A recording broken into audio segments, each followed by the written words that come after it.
I was clearly wrong. So that's on me. No, that's on me. No, that's on me. No, that's on me.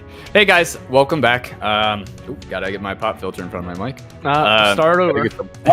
Hey guys. Hey guys, welcome back. That was perfect. This is gonna be session 3B? 4B? I think so. 3? No, this is gonna be 4B. Oh, it will be. That's right. The last one. Oh man, yeah, 4B. So like always, we're gonna get into the recap. I'm gonna talk about where we left off in the last session, just very briefly, and then from there, it's all player agency. And this one, I think, is gonna be a good one. Tessur, 22nd of Stivos, 301st year of Darkreign. They sailed forward, lurching with every gust of wind and every row of the oars. It was the first hunt of the voyage, the kind of hunt that raised emotions of joy, triumph, and good fortune. They'd eat well tonight. When the hunt was over, the beast floated there, harpooned and bound between the two ships Wintermaw and the Sea Serpent, where Gabriel and Pasha hacked away at it with axes and swords, cutting free meat that was hauled up by buckets onto the ships and distributed to the whole fleet. The efforts of all of them, both against the Serpent and for the slaves, did well for them in ways that they weren't always clear. But the aid given to the slaves was dangerous too. Rubin and Tamacti treaded on thin lines between strange and dangerous. As the sun set in the distance, they began to worry for Corin and what he'd continue to do. In the Abyssal tongue, he carved runes on the wall next to his bunk. Only he and Rubin understood them. They'd perhaps dwell on those runes tomorrow. Tonight, it was time to sleep.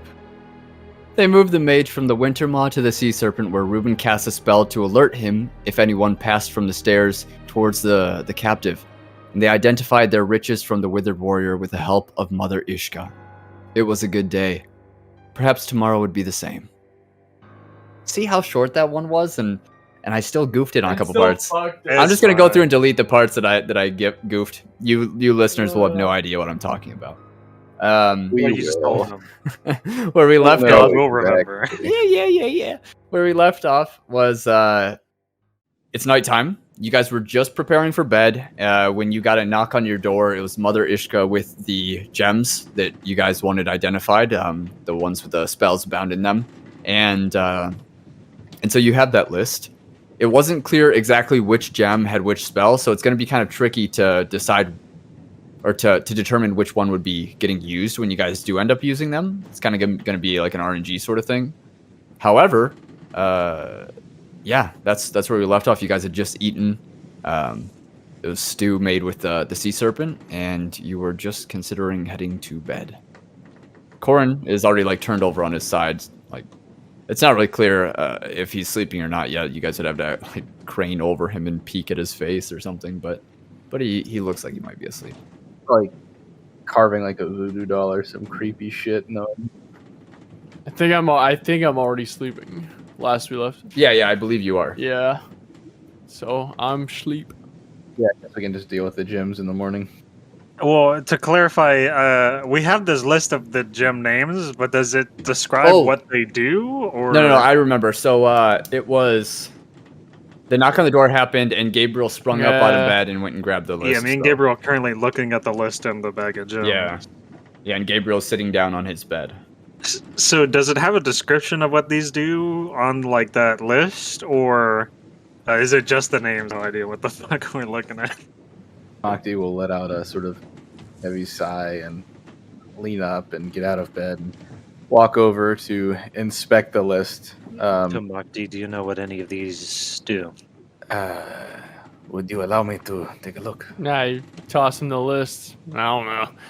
I sure as hell don't know any of these. How many of these would I know versus how many would I have to make I don't know, I guess an Arcana check to decipher? You know, that really depends on which ones you actually know.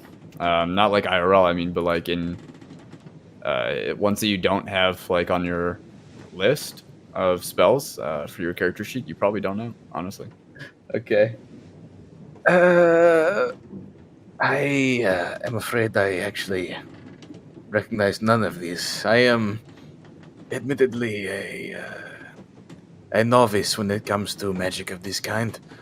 It's something that I never really made use of until my time back on the mortal plane. Oh well, it matters not. I suppose we can always ask her tomorrow exactly what they do. Yes. For now, this is what we have to deal with. I'm certain some of them will be useful to us. We should go to sleep. That is more pressing. It is I indeed. put the bag back into the bed and, of course, fucking kick Rubin off my bunk and then go back to bed. Yeah, Rubin was kind of getting up already, but he's ushered off a little quicker and heads over to his own bunk. Well, let's see. I believe it's which one are you on, Gabriel? The bottom right or the top right? I know I took a bottom. Okay, 100%. you're bottom right. That means that Reuben is literally just above you. So it's not like Sounds a, good. a Oh wait, block wait. anywhere. Is there actual bunks? I thought it was. Yeah, four they're beds. actually bunks. This whole time they've been actual bunks. Like Oh, we've talked about okay. which like top left and bottom left and stuff like that. And Okay, I was under the impression it was 4 separate beds, and there were 2 by the window in the back. Tamacti has top left, I believe. That's correct. Yeah, because Corin took bottom. Yeah, left. I remember. Okay, I remember now. Sorry. Yeah, okay, I just climb up. Okay. Well, then you guys probably sleep through the night, unless you have anything else that you would be doing. Nope. Nothing out of the ordinary happens, and The alarm wasn't triggered. no. Sick. And when you guys wake, the ship is rocking gently and waves are lapping up against it, but you also hear the pitter patter of rain. Uh-oh. It's just rain. Oh, with rain. We don't like storms on the ocean, Gabriel. Yeah. I don't know what you're talking about. Reuben. Tamacti will get up and is there a porthole in our cabin? There's one like right out the back. Just sort of like look outside. The sky is just kind of like light gray overcast, not like dark or anything like that, and you don't hear thunder or lightning. It's just gentle rain so far. That's good. Tamacti will, I guess, his sort of fears abated for now at least. He'll head back to his bunk and lay down. This damned rain. Can we not escape the water? Well, we're currently on a wooden boat on a vast body of water. Speaker Quarren, I think we will not be escaping it for some time. He crawls out of his bed. He stands up next to the 2 bunks and he glares at you standing there. Yes. I'm going to get some fresh air. He turns around and he walks out the door and goes about heading somewhere. Who knows? He closes the door behind himself, so. Not like him to leave the cabin, is it? Are you asking to the 2 sleeping people? I guess Tamacti just wonders aloud. Figured maybe the conversation might have woken you, at least one of you up, but I suppose not. No, Ruben's probably awake by now. If I'm awake, I pretend like I'm not. Like, my eyes are open, but I'm like turned on the other Dude. side. Yeah. So I'm like, I don't know. I've never seen him on a ship before this voyage. Ruben says from the other side of the room. Well, I imagine that the word has gotten around by now about the events of last evening. Perhaps I will shadow him to make sure the Northmen don't give him any trouble. He gives a nod. Tamacti would stand up and pull his sort of traveling garb on, his kind of heavier cloak that he wears over top of everything, and pulls the hood up over his head, and then will kind of give a sigh, and then open the door and step out into the damp. Has a plate been returned yet? By the way, I don't remember.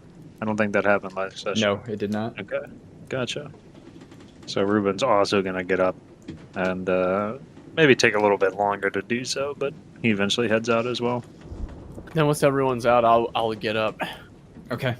and spend some alone time in the room for once. Mm-hmm. Man's got to do his routine. Exactly. Okay. And sorry, Tamacti, did you say you're going from the 2nd floor up to the surface? Yeah. My goal is going out and shadowing Speaker Quarren. So he said he's going to get some fresh air. I assume that means he's going to the top deck. So I'll check there first. On the top deck, you see he is speaking at the helm with Thorgrim, who has taken over on the wheel once again now that he's gotten some rest. Okay. I look around for a water bucket. Yeah, there are plenty. You could easily grab one from. Is there one with like a ladle? With a ladle, no. Okay. I guess I'll peek my head downstairs, see if there's one that is typically assigned to the slaves. Or do they just... So you're going all the way back down to the bottom floor? I guess refresh my memory. The guy that dumped the bucket out, was he just like going to have them like sip from the bucket, or did he have like a ladle to hold out? He straight up dumped it on the floor. There's the ladle with it, but I just couldn't remember whether he had a ladle or not. Yeah, I'll head back down below decks and cast about for the water bucket for them. You do not find one down there. It's not like typical that they would keep the water bucket and the ladles down there. It was just like that kind of instance. Okay. Then I guess I'll head back up and grab one of the ones that I saw earlier.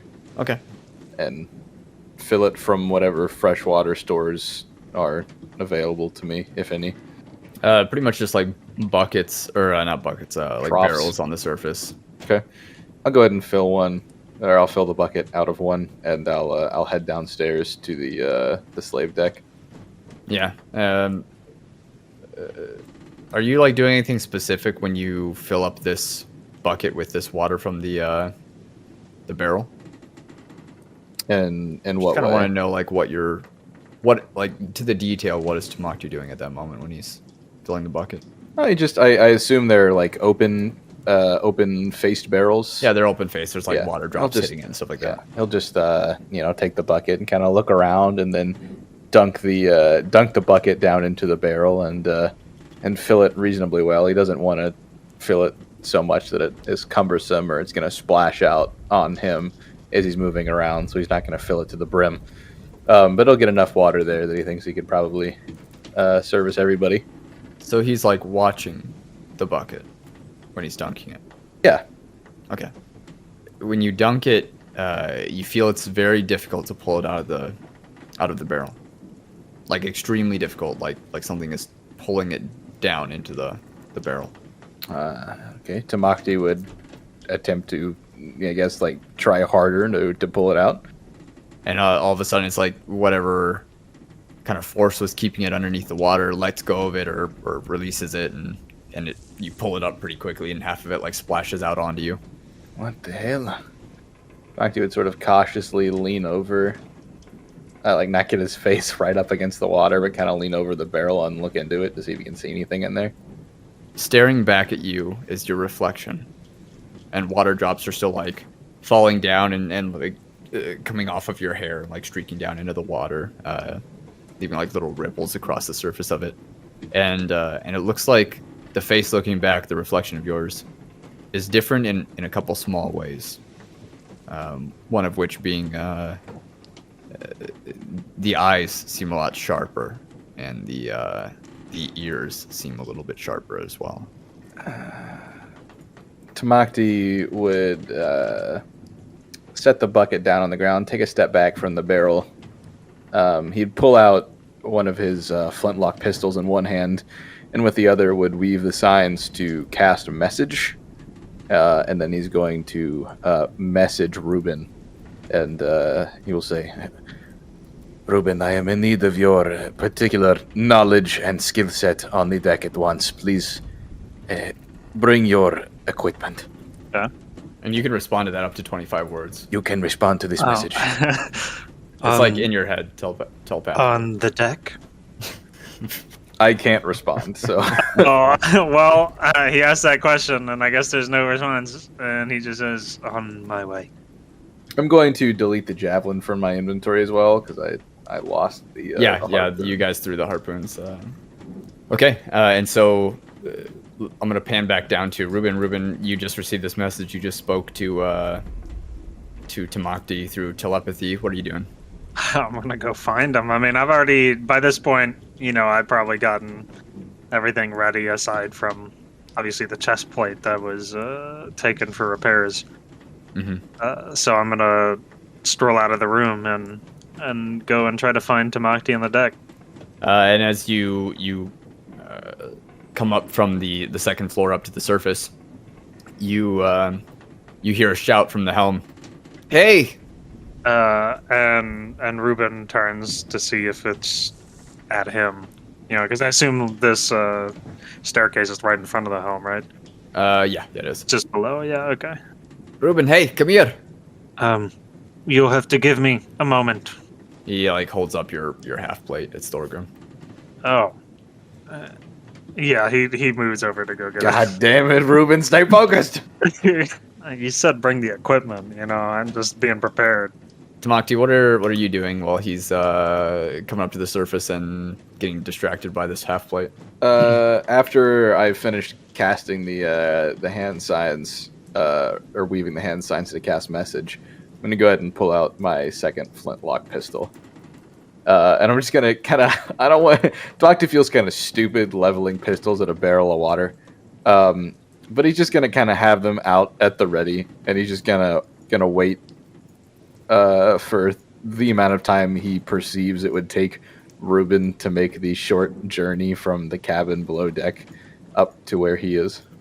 Be it real with me, in pulling out your second flintlock and like the shout that happens and stuff like that, do you think that you would have taken your eyes off the barrel at any point?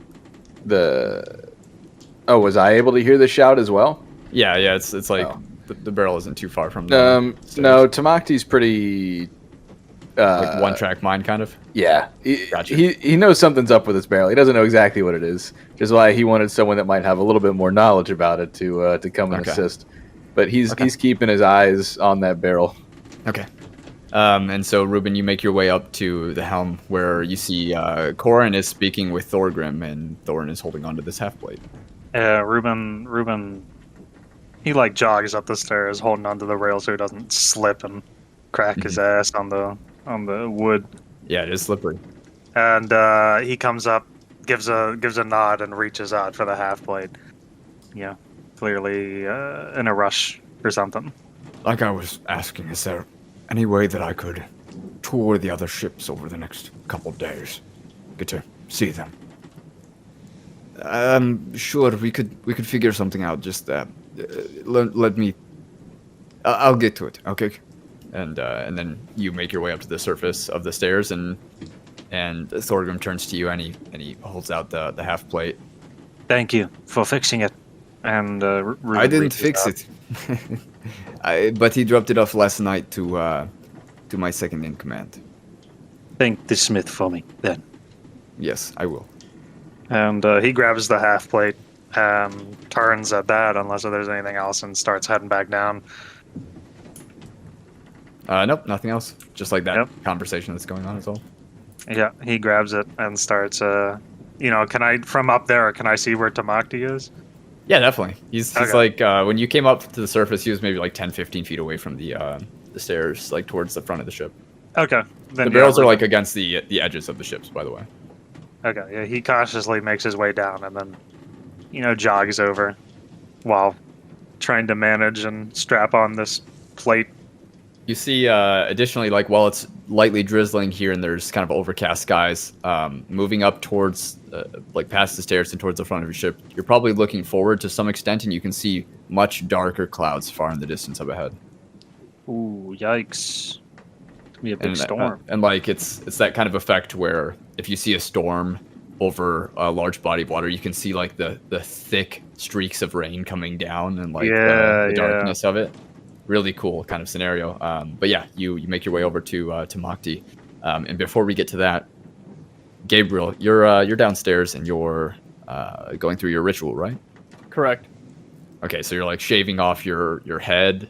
Does Gabriel shave his eyebrows too? Yes. Man, nuts. Okay. Like every inch of him, right? Pretty much? Yep. The whole thing. All right, so what else are you doing? Well, once I'm done, I suppose get dressed and get out of here. It's morning time. And for once, I'm the last one out, so. Okay, and where do you go after you leave the room? I'll probably take the list and go look for the old woman. Okay. Unless the list is gone and someone else took it. I don't know. Did anyone take it? No. I would assume not. So yeah, I will go around the middle deck, I guess, which is the one we're on, because that's where she usually is. And if not, I'll go top deck and just get some air. That'll be that. Okay. Then yeah, she is there. Like her kind of station is like right at the underneath the stairs coming down from the top deck, as we identified last session. Sounds good. I'll walk up to her then.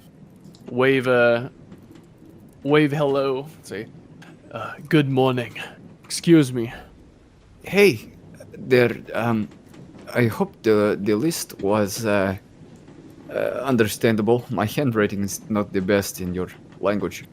I can certainly read what it says. However, none of these spells ring anything for me or any of my companions. We do not know what they do. If there was a possibility to tell us or write what they do. It would take a lot more time to identify the individual gems. I could do that if you'd like. But as for the purpose of the spells, that would be an easy task to decipher.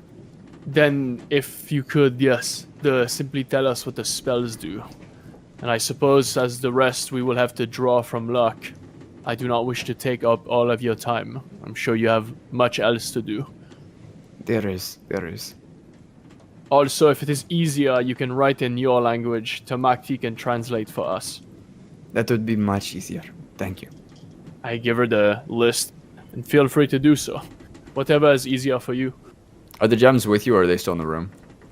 They're in the room. I just need her to tell me what these spells do. Oh yeah, duh. Okay.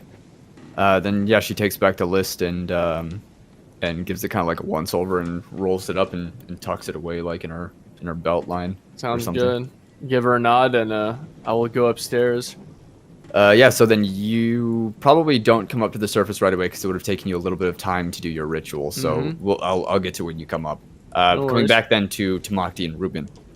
Yeah, Rubin jogs over. What's wrong? You are a monster hunter of sorts. I am. There is something wrong with that water barrel there. The water. And, Yes. and Rubin trails his gaze. Do you know of creatures that inhabit reflections, perhaps? Let me see. First of all, is my mark going off at all? Yeah, probably. Oh. Like what level we talking? probably a 2. Yeah, it seems Rubin suddenly takes this a lot more seriously after a moment of consideration. You mean something's in the barrel? Are you crazy?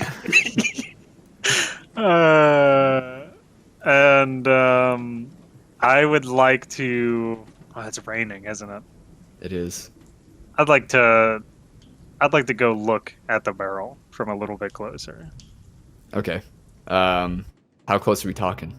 Not like, I'm gonna lean enough over to where I can see the water, but not close enough to like my face is right at the water. Does Rubin have a helmet on? He does. Okay. He is wearing everything at the moment. Then close enough so you can see the water as it's like dripping, right? You can see your reflection in the water with like a couple drips coming off of your helmet, and like leaving ripples across the water, just like kind of Tamacti experienced. However, there's like where the mouth sort of holes or pocks are on the front of your helmet. There's instead a like a very sort of crooked and like jagged closed smile. Oh, interesting. Yeah, I'm gonna cast something. Okay. I think I can guess what it is. I'm gonna cast Purify Food and Drink on this barrel of water. Oh, not what I would have guessed. Oh, that's actually. creative. And Who knows if it's gonna work, but it's see creative. if that does Can you post the anything. spell in the I'm putting it in Foundry right now. all non-magical food and drink within a 5-foot radius sphere centered on a point of your choice. It's purified and rendered free of poison and disease. I'm not sure if it would do anything, but okay, you cast this spell. it's worth a shot. You know. You see kind of like the water shimmer a little bit, and like a gentle steam sort of forms at the surface of it, and then kind of like the glow subsides and nothing else is noticeable or happens. And it's still like this weird ass reflection. Yep. All right, I'm gonna step back. So this barrel, is it like tied to the side of the ship? It is, yeah. Okay. So As are like every theoretically, other crate or barrel that you've seen on the ship, like even in the second deck and stuff like that. Just so I'm it's gonna not- go look at like the next barrel over to see if it's got the same sort of effect. Okay. You see your reflection. Looks pretty normal. And then the one to like the left on the opposite side. There are only two. Oh, okay. There's only two barrels. Huh. Yeah, Ruben's gonna come back towards Tamacti. There's definitely something wrong. Just give me a moment to figure out if this is documented. Sure. Otherwise, we can just cut the barrel off the ship and let it drift into the sea. Okay. That's yeah. But can I help at all? Just watch it. Sure. Make sure nothing comes out. Will I do. have an idea of something else that could work. Or perhaps it will just anger it, but we'll see. I know exactly what you were thinking, Prowler, and that's what's gonna happen next. Okay. I'd like to look at my book first, though. Okay. You know, this is, I guess, the first time Tamacti's seen it. You know, Rubin reaches back underneath, like, the little wolf pelt cloak he's got, and unlatches this book and starts flipping through pages quickly. I think this is gonna be a this is gonna be kind of a weird roll, because Okay. of course this kind of system of books is passed down from generation to generation of witch hunter, Mhm. and so some of the stuff that's in it might have been things that were documented from previous witch hunters or ones that kind of like guided you. Roll for me a 1d20. Okay. And on a 1 to a 3, okay. You can't find anything in your book. You rolled a 14. Okay. And after flipping through for a bit, you know, he's probably pretty familiar with this book, and but not like intimate with every single piece of knowledge. It's a big book. Yeah. He finds nothing, and flips it closed, latches it shut, re-skewers it to his hip, stands up. All right. Well, I'm going to try something. Wish me luck. At which time, Gabriel, you make your way to the surface of the ship, and you see Tamacti and Rubin very focused on this barrel. Okay. Kind of walk up behind. What is going on with the barrel? There is a creature inside, or at least the water itself. I'm not entirely sure. How big's the barrel? It's like your normal kind of stereotypical barrel that you would think of, not like a small keg or anything, okay. but like a real normal ass barrel. Why don't we just open it and kill whatever's inside? It is open already. It's I sort of give a bit of a grin. it's the reflection in the water. And Rubin's stepping over at this point to do something. I'll go look at the reflection. Sorry, what's wrong? Okay. I really hope this isn't making it stronger or something. You make That'd be your way kinda over. funny. But by the way, so Tamacti, do you have your like leathers on and stuff? Yeah, I'm fully clothed. Yeah, I'm kitted up too. Okay, and Rubin, have you like put your half plate back on, or are you just kinda Yeah, on holding the it? way over. You know to, it's about to get real if he's asking. Okay, it's on a the way pretty over to easy thing to like Tamacti. just strap back on. Got it. Yeah. Gabriel, you know it's a real thing if he's asking. You make your way over and you kind of crane over just like at the edge of the barrel and look down Yeah. into it, and you can see your reflection there. Right. Except, like strangely, you have hair. Like you have Right. eyebrows and you have like short cropped sort of hair. Huh. And the face looking back at you is not giving your normal like solemn kind of straight lipped Okay. expression. It's giving like a smirk back. Okay. Gabriel, but with a 2-foot fro. How heavy's the barrel? I mean, it's full of water up to like Uh, 6 inches from the surface, so pretty So- heavy. It's probably got like 50 or. Can I try to lift it? I'm gonna well, try I'd to like lift to it and interrupt pour it before down he the... does that. Like, just it's fucking water. Let's pour it out the side. God damn it! Well, Reuben reaches out and just destroys it. Oh, you just shatter the barrel? No, the water inside. I cast the Oh. creator destroy water, Yeah. and I'm gonna just destroy all the water in that barrel. Okay, so So what It's- comes it out? destroys like 10 gallons, right? Yeah, how many gallons are in this? Like 40 probably. Oh fuck. Well, I mean, like I'm thinking thought- of like a 10-gallon like fish tank, and how big that is. So maybe Oh, okay. maybe actually like 30 gallons in it. Oh, okay. A standard more than U.S. I'd barrel contains 42 gallons. There you Oof, go. Sheesh. You're screwed. Let's not burn that spell. Yeah. Can I take that back, knowing how much is in there now? You see, as you're looking at this water in this barrel, and you back up away from it, and Reuben kind of like extends out his hands, sort of at like waist level, bringing them forward. You see people are like passing by, giving you guys strange looks, like, what are these guys doing? And Speaker Corrin is still up there harassing Thorgrim about exploring the other ships or something along those lines, and people aren't really paying a whole lot of attention. And then all of a sudden, there's like this like explosion of Oh water my God. from this barrel, and like kind of flowers out from the tops, like just where the wood is above the topmost like steel band that goes around it, which leaves like maybe 6 inches of wood before it reaches the top, and that all those like 6-inch pieces of wood are like splintered outwards, like flowered out entirely. And the water comes like raining down heavier around everyone here, like all the rest of the water that wasn't like immediately destroyed in this spell. I looked to Reuben. What was that? Yeah, what was that? And, one of the crew One of members the- like go comes ahead. over and is like, "What the heck?" And Reuben glances back into the barrel again. You know, now this time, something he hasn't used in a while. He's got his hand crossbow, like readying to shoot something in there. And he's gonna peek into the barrel now that it's like, you know, fourth emptier or more. I don't know how much was displaced. It's like maybe 5 gallons left in it. The rest of it was like exploded and shot out into the air and kind of was raining down on you guys. Gotcha. And as you peek over the edge of the barrel, you feel kind of like I don't know, like the bottom of your boot is being lifted up a little bit. Oh. I'm gonna back up. Yeah, like you're trying to dive. Hey, I'm gonna back up. I'm not getting in that barrel. What about Tamacti and Gabriel? I just Do- look at Reuben the Do whole my time. do my boots feel like they're getting lifted up at all? No. How far would you say you are away from the barrel? I'd say after like this whole sort of encounter,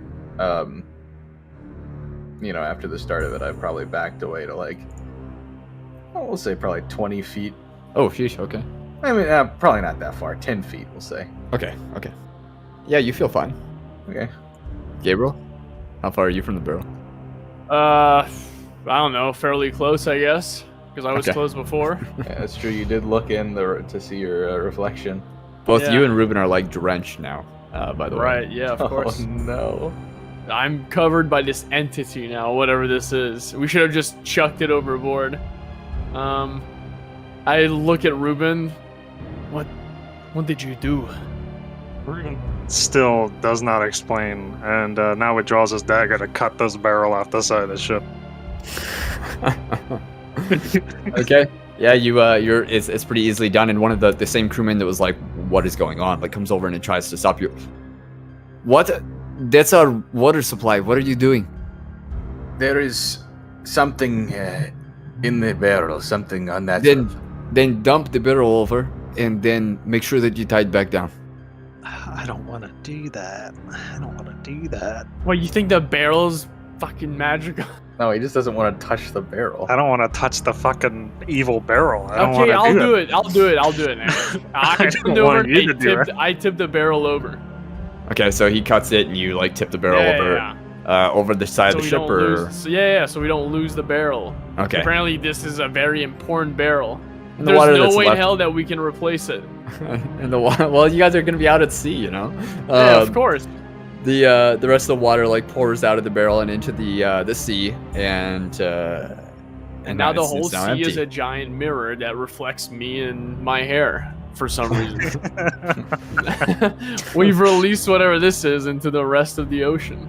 Yeah, worth it. Okay, so now the barrel's empty. Yeah. Now I look inside the barrel.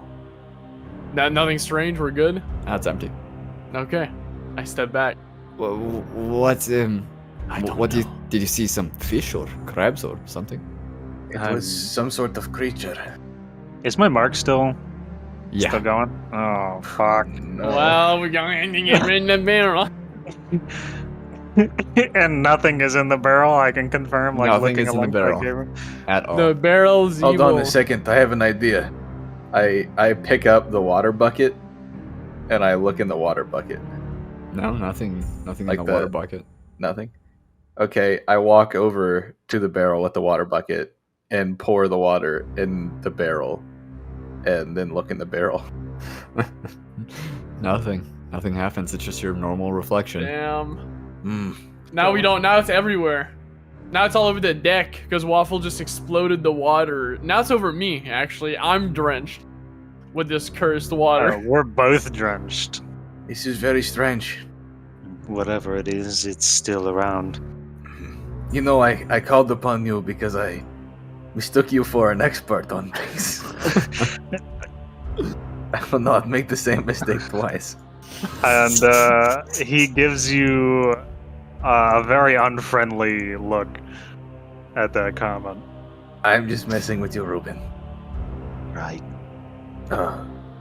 Regardless, I think it is wise if we tread carefully for a little while, at least until the danger is subsided. That mark of yours, does it have a range, so to speak, of how close things have to be before they light up the mark? It does, yes. It's certainly on the ship. What is that range, if you don't mind me asking? He would ask the DM. If the ship is 75 feet, I think it's 60 feet or something. Almost the whole ship. it should be detailed in the. Yeah, I'm looking. So you're telling me that this could be everywhere now? We have to look in all the water barrels.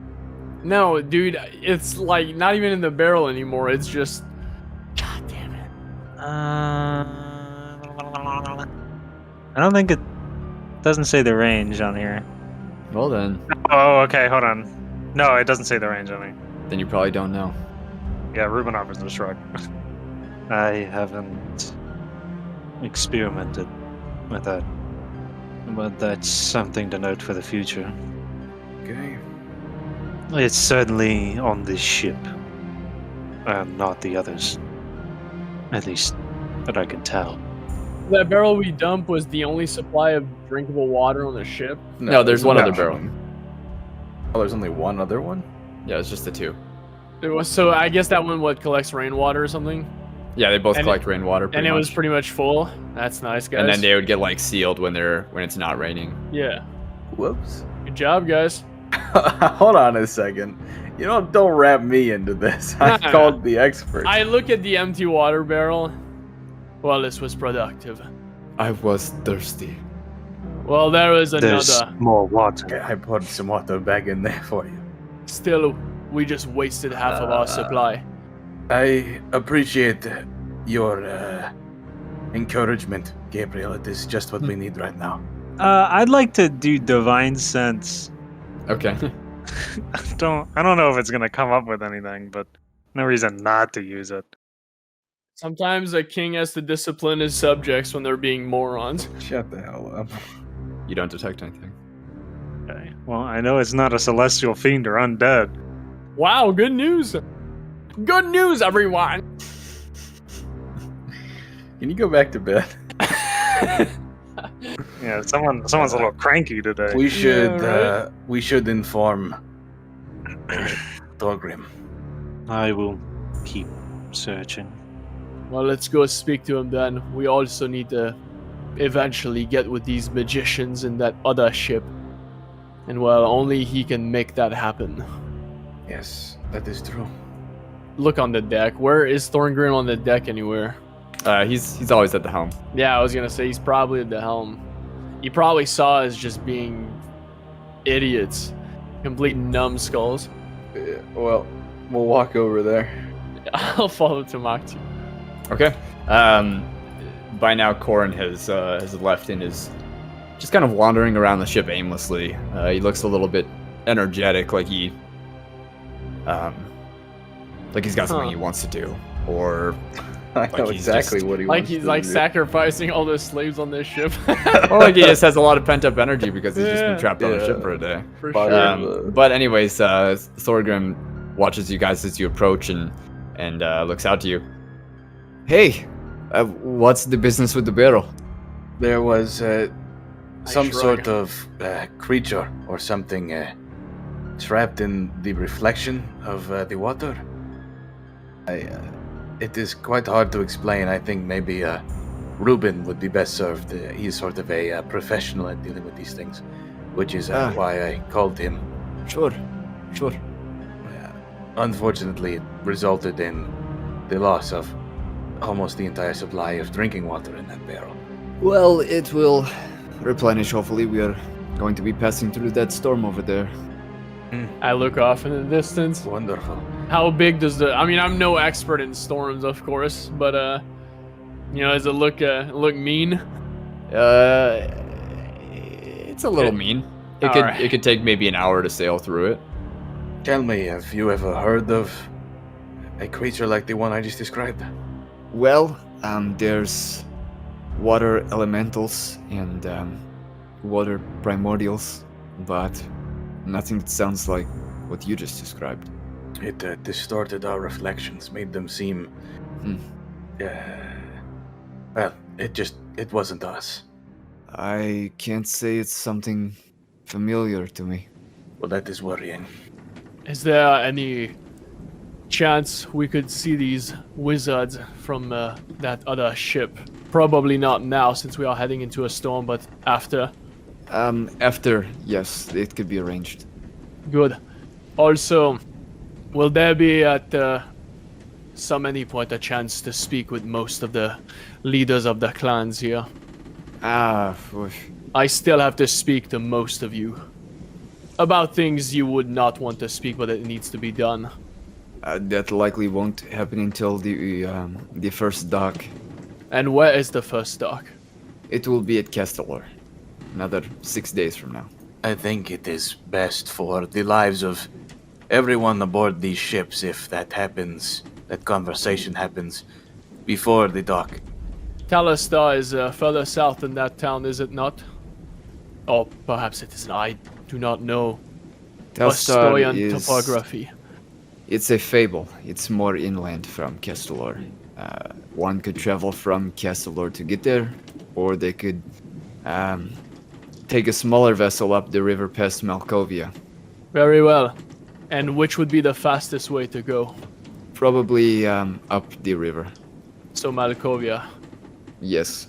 These ships are capable of traversing upriver, I assume. They are. It's that's why we have the slaves to row. We will raid at Castellar and then we will speak. Right. So then you'll be raiding with us. I nod. That's good to hear. If I am to earn the respect of most of these leaders, I have to prove my worth to them. Sure. And then, so then 6 days from now, you'll Very have your well. chance. Tamacti would give Gabriel a bit of a strange look at this, this remark. Yeah, I pull away, I guess, from Thorgrim and look at Tamacti with like a shrug, like, what? You really plan on raiding? Well, as long as I personally do not kill anyone undeserving. Other warriors are fine, but we have to prove ourselves to them. Yes. If it means sacrificing the lives of whomever dies at this raid to save the rest of the world, so be it. I have made harder choices. You did not strike me as the type, is all. Neither do I. I am I have never raided or stolen anything before. First time for anything. But these people will need to be convinced, and it seems they only respond to one type. Oh, I completely agree with you. There is a balance that must be struck, as there is in everything in the universe. So once we raid, hopefully we can sit down with most of them and speak. And, well, convince... I will be happy if I can convince a tenth of this fleet to follow us inland to Telestar. If we can get more, good. If we cannot, then we will have to make do with the allies that we can get. Hopefully those lichens will show. I imagine that they will. I suspect that you had quite the impression upon them. I simply do not wish to disappoint them. I understand that these slaves are, well, necessary for the functions of the ship. Without them, there would not be enough people to row. I simply want them to be treated like humans. Fed like normal, we have plenty of food to go around. Watered, allowed clothes, and sleeping time.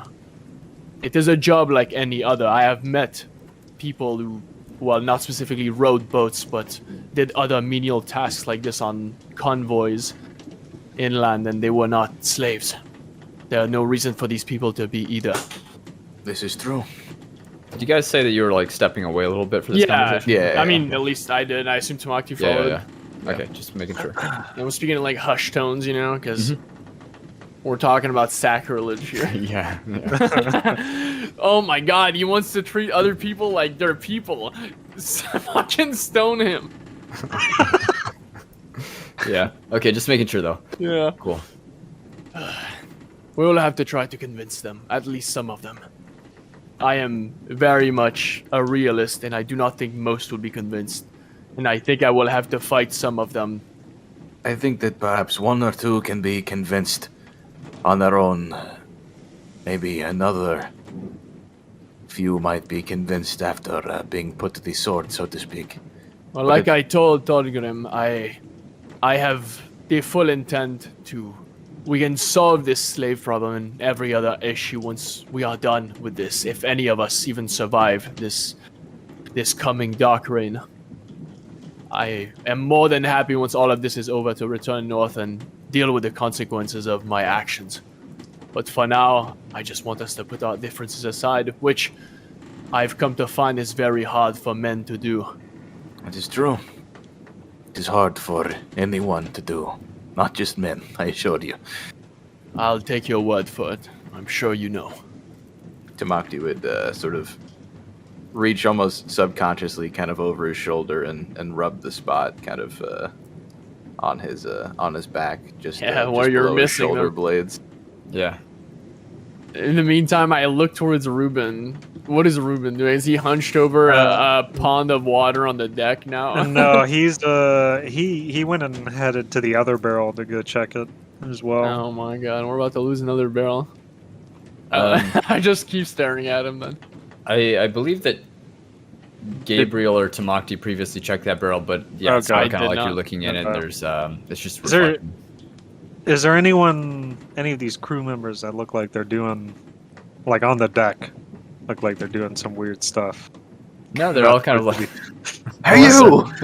they're all kind of either taking care of like ship labor or ship maintenance, or just kind of like hanging out and resting. Like they're not always busy every moment of the day, so they do have their time to themselves. Okay. It definitely does seem like Rubin is intensely searching for whatever.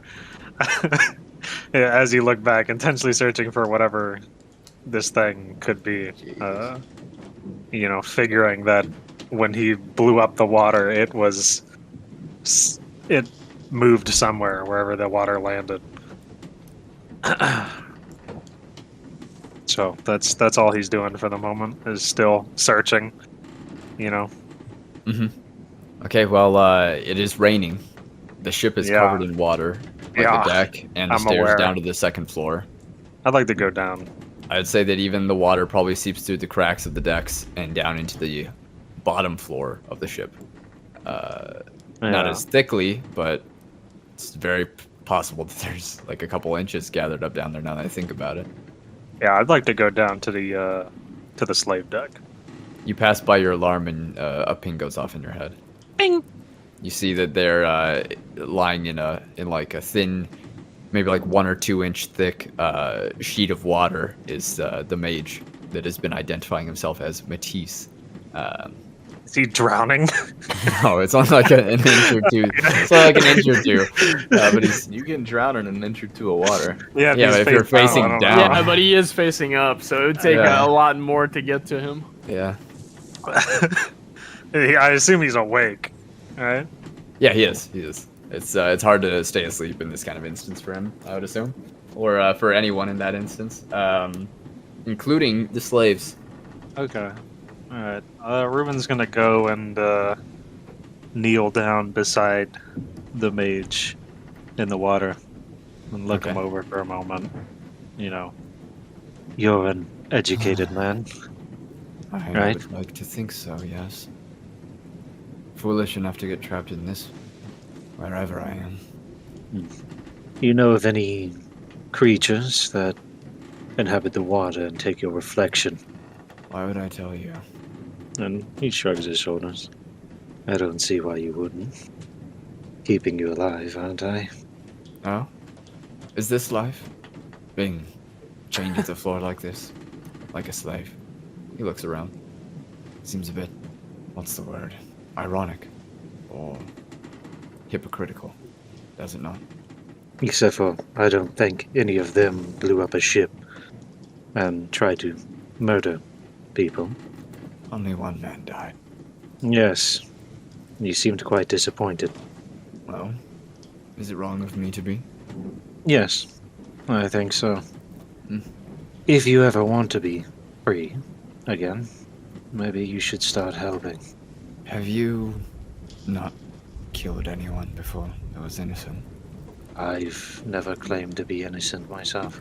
Once again, then, is it not hypocritical? Should you be chained to the floor here instead?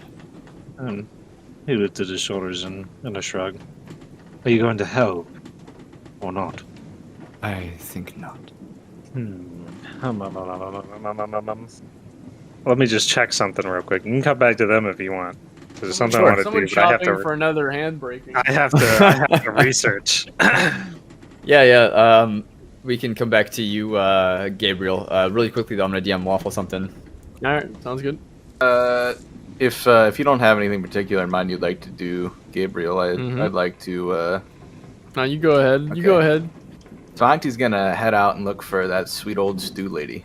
Yeah, she's down there on the second floor, Mother Ishka. Mother Ishka. Yes, Tamacti will head over to her.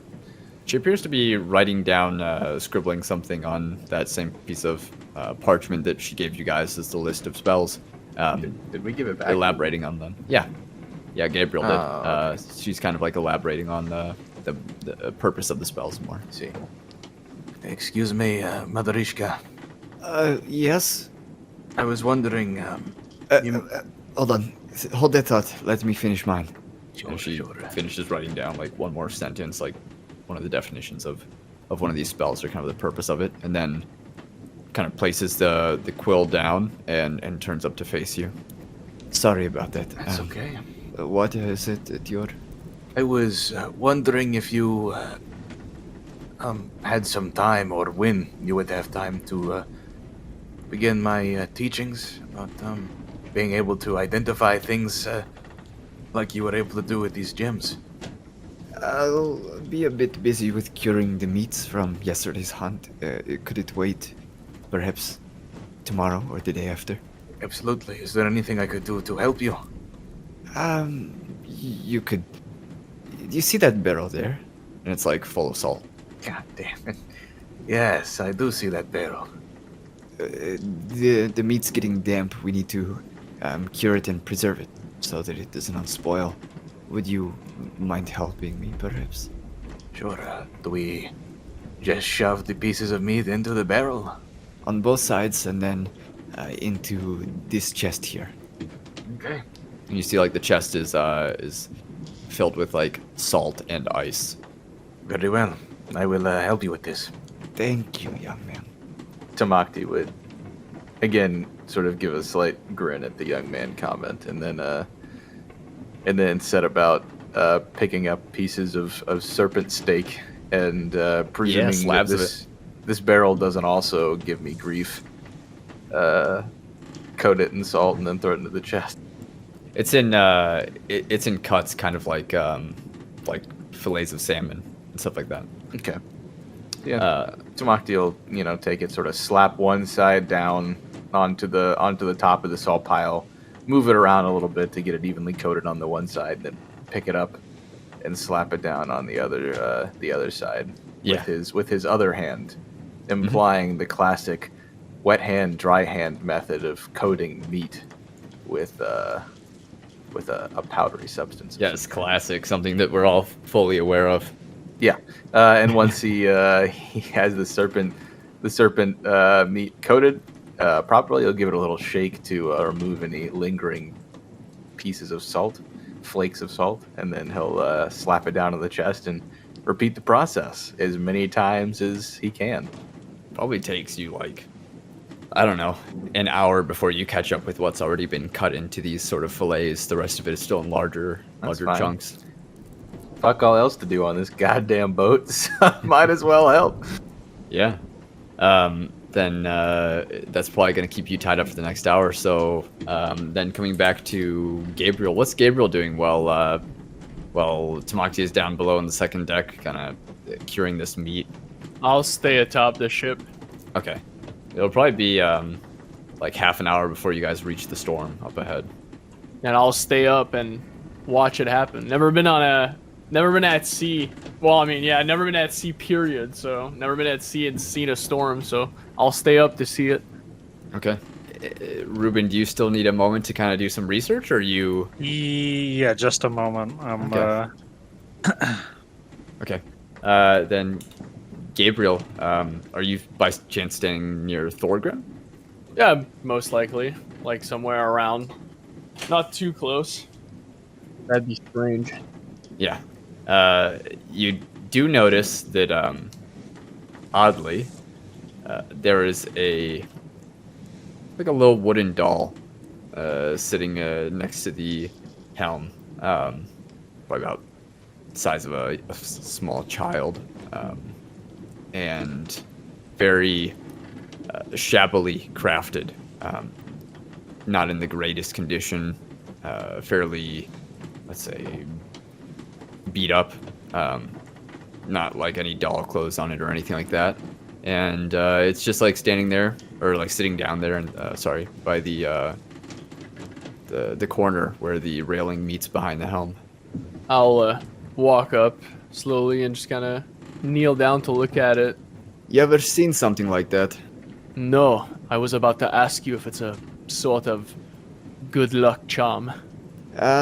It's just kind of I don't know how to explain it.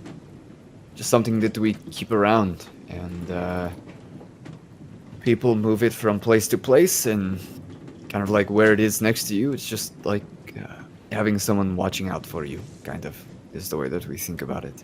I nod. I can understand. Sort of a good luck charm. I'll be sailing through the storm, and so I'm glad to have it here with me to keep an eye on me. How many times have you sailed through storms before? I assume 20. you have. Dozens. One's bigger than this, I assume. A few, yes. This one's not something to take lightly. It's not the largest, but it looks formidable. I nod. Any help I can provide on the top deck? If there are No. things to do. If you're not trained in the works of the ship, then it would probably be best to stay out of it for a storm. Perhaps while we're sailing past this storm, when we're outside of it the next couple days, you could pick up a thing or two, but for now, we'll just leave it to the sailors. I nod. Very well. In case we are thrown overboard, I will go put my armor away so I do not drown. He kind of has a bit of a solemn expression on his face for a moment. Last night, we sent out the man that died out to the sea. Ah, yes. From the burning ship. Yes. He will hunt serpents in the afterlife, or perhaps be reborn as a spark of creation. Something that will bring him purpose. I give him an equally solemn nod with a small smile. I am sure you will. And worry not, we will wrench the truth from this demon who did this to us. Happy sailing, Thorgrim. Yeah, he's just holding onto the wheel with both hands. I step down, and I will go do what I said, and I'll go remove my armor. Just in case, you know? If I go overboard, probably be better to not be weighed down by a whole lot of steel. That's smart. So Yeah. I'll head down and head to the room. You find that while you guys were all sort of busy up top and going about doing your stuff, and Spirit Corn was just kind of walking around with a bunch of energy. At some point, he slipped back under the ship and went down to the second deck, and is now in the room, laying down on his bed, looking up at the underside of the bunk above him. Sounds good. Oh, you're back. I'm surprised you were out with the rain and the storm approaching. I had a short conversation. Something that I've been meaning to have with the pilot of this ship. Was it an enlightening conversation? Partially, I hope that it has some fruition to it. I see. You seem less anxious than before, which is good. I find that I have been irritable lately. I apologize for it. Kinda wave a dismissive hand. 'Tis no problem. I am not the most comfortable at sea either. I can understand. I do not feel myself. It's unusual for me to be less than calm. I like to pride myself on it, actually. But these last 2 days have been trying ever since Rubin was nearly killed. I nod. He is important to you, is he not? He is like a son to me. Then I will make sure he comes back alive to you. Tell me, Mm-hmm. if it would mean saving the lives of the continent, would you forsake the people of these ships? A hard question. Sit down on the bed and start undoing my my gauntlets and boots. Well, I would say if it is a sure way to save the continent from whatever is coming, most likely yes. But nothing can be sure in life, so I am not sure of my answer myself. To sacrifice the lives of few for many is, well, easier said than done. Even though I do not know many of these people, and I am sure many of them would wish to see me dead, so their withered warrior would return to their people. I cannot see myself forsaking all of them. Yes. I am guided by faith, and faith alone. And what does faith tell you now? Faith is a difficult thing to read, actually. So I have heard. But I feel that my purpose on this ship is assured. That there is something here for me. And there is something that I must do for my people. And what would that be? I've yet to figure that out. Well, perhaps the coming storm will try all of us. And if not, the raids at Castellar will. Yes. Believe it or not, being so close to Rubin, I'm not quite actually one for killing and slaughter. I figured as much. You did not seem like the fighting type. No disrespect. I do not like to raise my hand. The world needs men like you. Not everyone should be driven by a sword. I'm not sure of that, in truth. I am certain your purpose will flash itself on this voyage. Whatever it might be. Do you need assistance with your plate? Well, if you could undo the straps at the back, it would do me well. I can do them myself, but they are difficult to reach.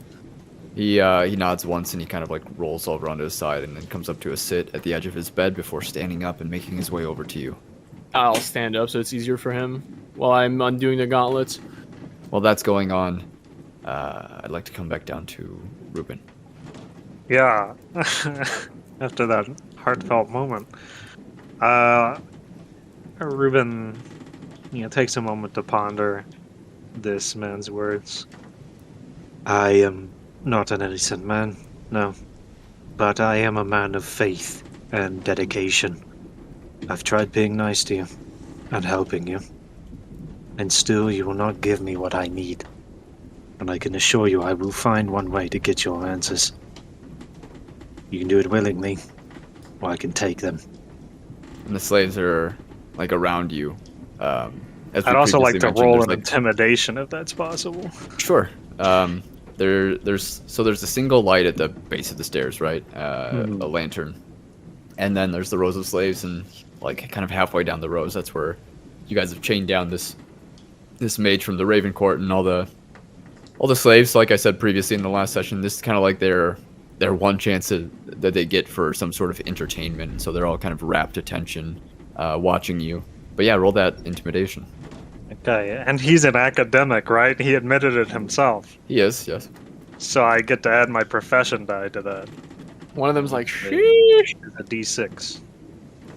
What's the advanced background feat that allows that? I believe it's menacing presence. I will read it for you. Whenever you make a charisma intimidation check and are interacting with academics, common folk, or seafarers, Oh, you can add your profession die to the roll. that's cool. And Yep. 22. Look, I understand that you want answers. Ask me your questions. I will answer them to the best of my ability. Please don't hurt me again. I don't do well with pain, admittedly. And Rubin nods, but I would like to just in case, an insight, if that's possible. Sure. See if that's genuine. Because this guy does seem like the deceiving type. It's hard to say. Okay. You rolled a Ruben's gonna- 12. Ruin's gonna choose to believe him. The creature I described, do you know of it? We have studied many things in the Raven Court. There are few things from the Raven Court that we can speak of.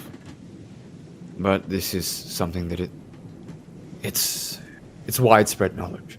And so it falls outside of the bounds of the curse. And Rubin nods again. What you're describing sounds like something from the Fae.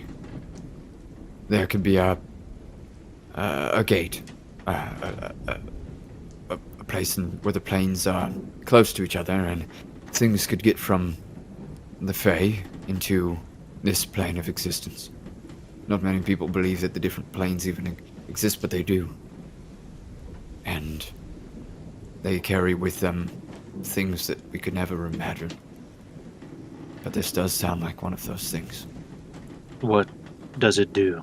Do you have any idea? It will lure people into it and drown them. And he nods a little bit. It's dangerous. It could lure people overboard the ship. It could lure them into buckets. I've seen buckets on these ships. It was a barrel, and this one. I destroyed the water, but it is not gone. It could be that it is now somewhere else on the ship. How do you kill it? It needs to be dry. Have no place to exist. On a ship in a storm, that's not going to be easy. Well, not all things are meant to be easy. And Rubin nods again. Are you afraid? No. Eager. You seem composed. This curse you spoke of, if it's undone, you could speak on anything freely. I could, but there is not a way to lift this curse. Not that I know of. Nor would I want it lifted. You could unbind me from this cell, we could call it, and I could perhaps help you find this thing and help destroy it. I have access to magics that I'm not to insult you, but I'm sure that you don't. I'm sure you do. I will think about it. And as long as you continue helping, I might help you in turn. If I find you're deceiving me, I will cut away until there's nothing left, and I will find a way to get your information. He looks uncomfortable. And Rubin stands at that. and starts heading back up. Okay. Up to the second floor or the top? Up to the second floor. Okay. Anywhere specific? You see as you make your way up the stairs that that Tamacti is actually helping out in the quarters with curing meats from the serpent and tossing them into a large chest full of cured meats. And then I suppose if you were to go to your room, He's going to the room. Yeah. Okay. You walk in on Corin helping Gabriel relieve himself of his plate. What does Gabriel wear underneath his plate? Just like a robe or something? Probably a sort of a, long, very nondescript, black Like robe. tunic? Yeah, sort of tunic, very, Got very it. basic. Gabriel's never been one for fashion, so Yeah, got it. even though the armor does look pretty cool, it's not his. Rubin, we were just speaking about you. And Faith. I nodded that. And he nods his head a little bit. I figured it might be wise to get rid of the armor in a storm, just in case I would go overboard. Yes, it's especially wise now. I've found out a little more information on what we're dealing with. I raise a non-existent eyebrow. What do you mean? I spoke with the mage downstairs, and he was kind enough to relieve some information. Oh, Creature of the Fae, as he's described it, attempts to drown you at any chance it gets. you mean the thing in the barrel? And he nods. The thing that is now everywhere? I doubt it's everywhere. It's certainly somewhere, though. So it will try to drown someone. How big is it? I'm uncertain. I suppose as big as the water source it's occupying. Sounds like it likes to be in containers I see. or lurk around the sides of ships. So it might make its way onto a bucket of something inside of this ship. Yes, the only way to kill it is being short in a dry space. Well, that is not going to happen. Yes, my thoughts exactly. But We just need to find some place to contain it then, that is small and easily locked up. and he nods. Suddenly, the Witch Hunter's Oath sign that you have ceases to glow. Oh, Oh? That's a good sign. Or it's out of reach. or a bad one. The ship's moving, right? The ship is moving. All of the ships are moving. Well, it doesn't appear like it's on this ship anymore.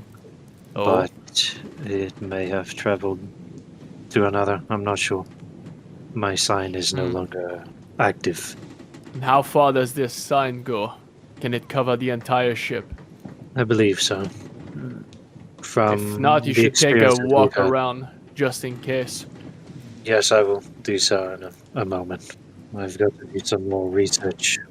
I will go look for buckets and what have you on the decks. See what it could be. And Rubin nods. And then he heads over to his bunk, and now with this new information is going to whip out his book again and see if he can narrow down the search, and if not, just create a whole new entry on it. Okay, yeah, there would have to be a new entry. Yep. So that's what he's going to do. He's going to start writing, filling out a blank page. And now that the armor is off and everything, I'll strap the sword to my back, because we don't leave that, because I start dying if I do. And I'm gonna just go walk around the second and third, so to look for buckets and look inside said buckets to see if I see my reflection, my strange self. And sorry, I might have missed it. Rubin, once you're done jotting this down in your book, is that when you're going to kind of start walking around, or are you doing that like right now? Yeah, he's gonna start walking around after a moment. Okay. And after it's probably a quick jot. You know, there's not a lot of information in abundance, so Okay. just gonna walk around the ship to see if his sign lights up. And Gabriel, as you're searching the top floor, bottom floor, middle floor, you don't see your reflection contorted in any way in the reflections of these barrels or buckets or whatever. Sounds good. And Rubin, your sign does not glow at any point amongst your walking across the ship. And now you hear that the rain picks up. Here we go, baby. And the ship rocks a little bit more. It's likely that you guys are in the thunderstorm because you hear the telltale crack of thunder. Excellent. I'm gonna head up deck. Like, stay close to the stairs, you know, because Thorgrim told me to like stay out the way essentially. So, don't want to get in the way of any of the sailors. And what about Rubin? And probably about this time, Tamacti, you're done working on curing the meats, and they need to catch up with like slicing up more slabs to cure. Okay. I guess I'll bid her farewell and go wandering around looking for everybody else. Wait, here. Before you go, Yes? take this with you. Oh, I It's assume I'm the- grabbing the note. Yes, it is.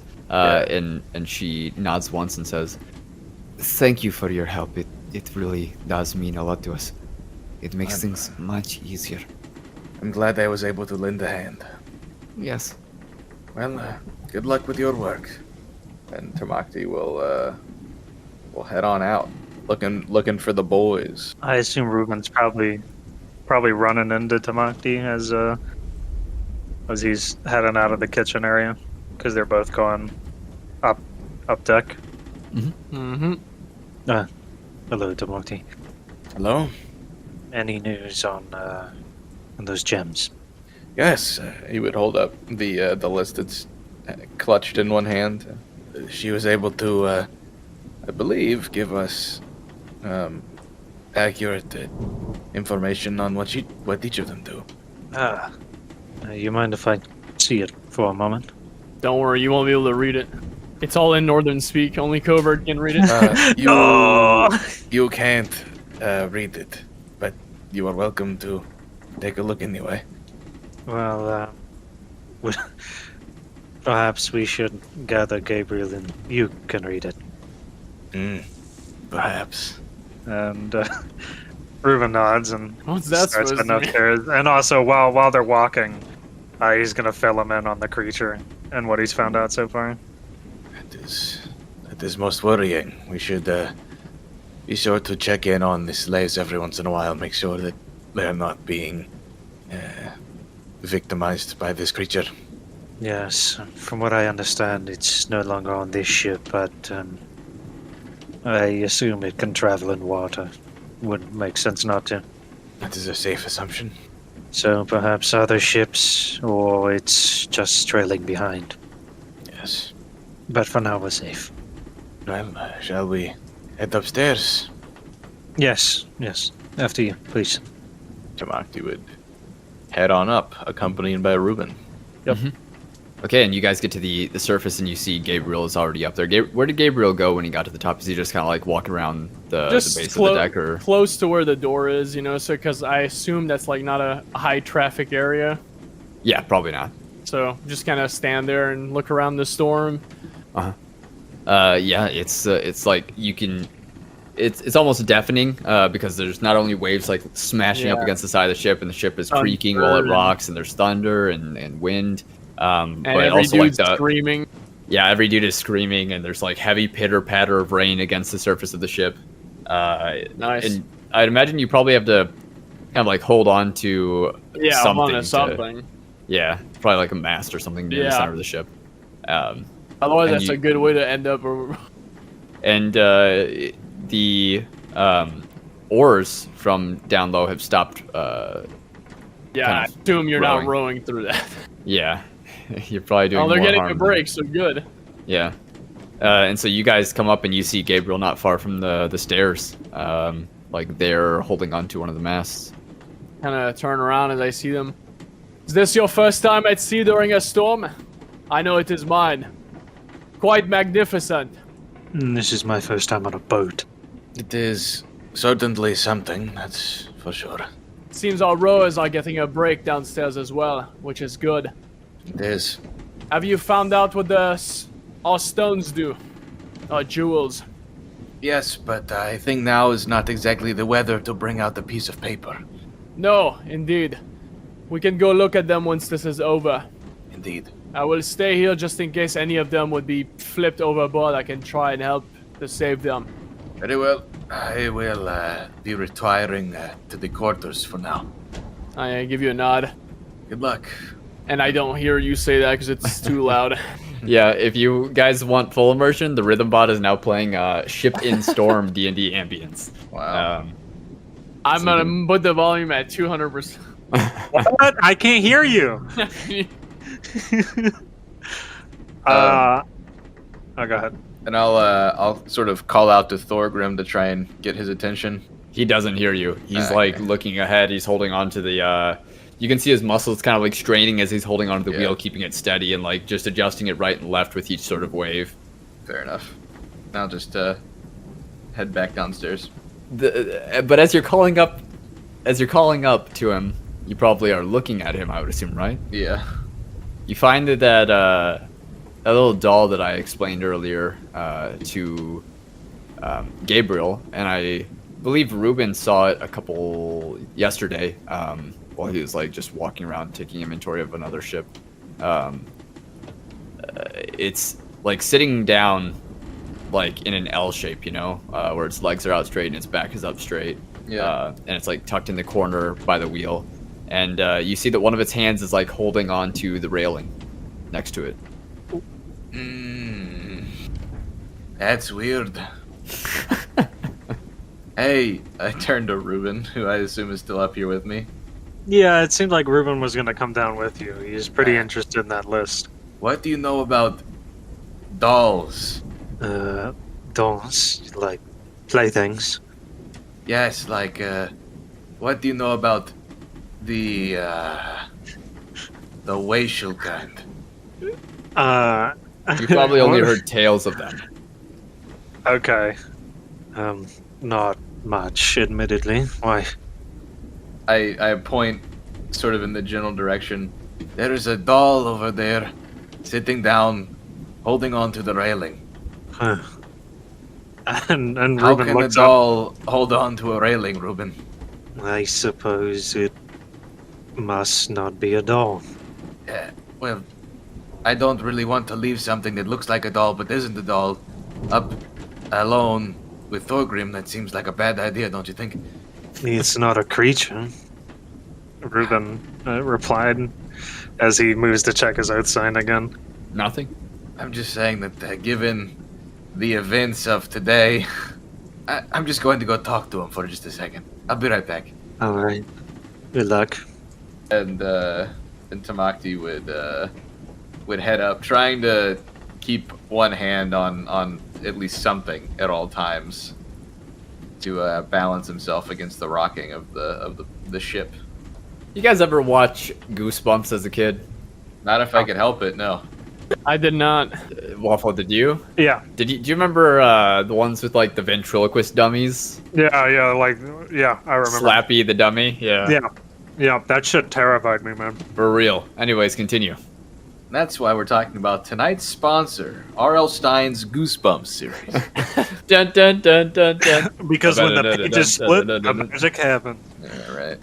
Okay. Oh my. So you make your way up there and you're talking to Thorgrim, you said. Yeah. Hey! How Hey, do you like the storm?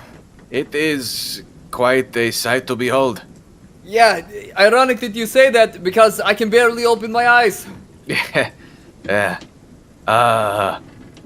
Yes, that's true. It is quite windy, isn't it? Is there something that you need? Yes. I just wanted to make you aware, in case you hadn't noticed, that there is a doll here next to you holding on to the railing, which dolls don't typically do. He like leans over to his side. That doll's always there, but I don't see it holding onto the railing. I look down at it. It's not holding onto the railing. Whose doll is it? It's like a ship doll, kind of. I don't know. It's hard to explain. Mother Ishka knows more about it. Has had it traded some men for it once. Okay, so it's Mother Ishka's? Yeah, people just move it around the ship, and it's kind of like a good luck charm, so to speak. I was talking to Gabriel about it earlier. Okay, well, as long as you feel safe with it, good luck, He'd sort of slap Thorgrim on the shoulder. Hey, tie that down! He like shouts down at somebody like pointing over the railing. But yeah, you make your way away from him, I suppose. Yeah, I'll head down below deck. Okay. Rubin heads down after he does. He's just kind of waiting to see if this man got murdered by a doll. I keep my eye peeled on the top deck for any sailors. There are plenty of crewmen up there, but they all seem to be handling themselves for now. It's good. So I'm gonna come away from you a little bit, Gabriel, down to Alright. what happens below on the second floor of the ship. What are you guys doing? I'm going to head down to talk to Mother Ishka about this doll, man. Yeah, Rubin's just gonna follow him. I need to get the scoop. Back so soon. Guys, I had the question. Yeah. I had the question about the ship doll. Yes, the ship doll. What about it? Well, I just witnessed it doing some very un-doll-like things. I was wondering if you could talk to me more about it. I was quite curious. It's not I sort of look around, co-conspiratorially, or however the hell you say that, and lean in. Is it the special kind? She like squints at you a little bit, kind of confused, tilts her head to the side, like rolling it a little bit. What? What the doll is? It's just a doll. Okay, it's never displayed signs of sentience. No, I mean, at nighttime I put it down somewhere, and the next morning it's somewhere else. But that's just somebody else moving it around the ship. Have you ever witnessed someone moving it? A couple times, yes. How long's it been aboard? Admittedly, it's a little bit creepy at times. and, Yes, it people is. use it to pull pranks on each other to lighten the mood of the ship and the monotony of it. But it's been with the ship ever since I traded for it from a man that actually, much like you, came from the Middle Land. What was his name? I don't remember. I believe he was from the Castellan province. So he came through the Middle Land. I see. Very well. I spoke briefly to him about his expeditions in the north and why he would travel so far, and he said he was searching for something but was very, very vague about it. So Interesting. he needed supplies, and I made a trade. I thought that the doll was interesting, very human in features, well crafted. Has anything strange ever happened involving the doll? There was a time that 2 crewmen were murdered, and the doll was the only thing in the room.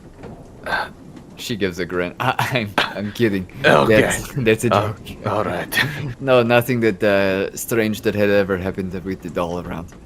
Okay. Well, you are a very intelligent woman, and thus I trust your trust of it.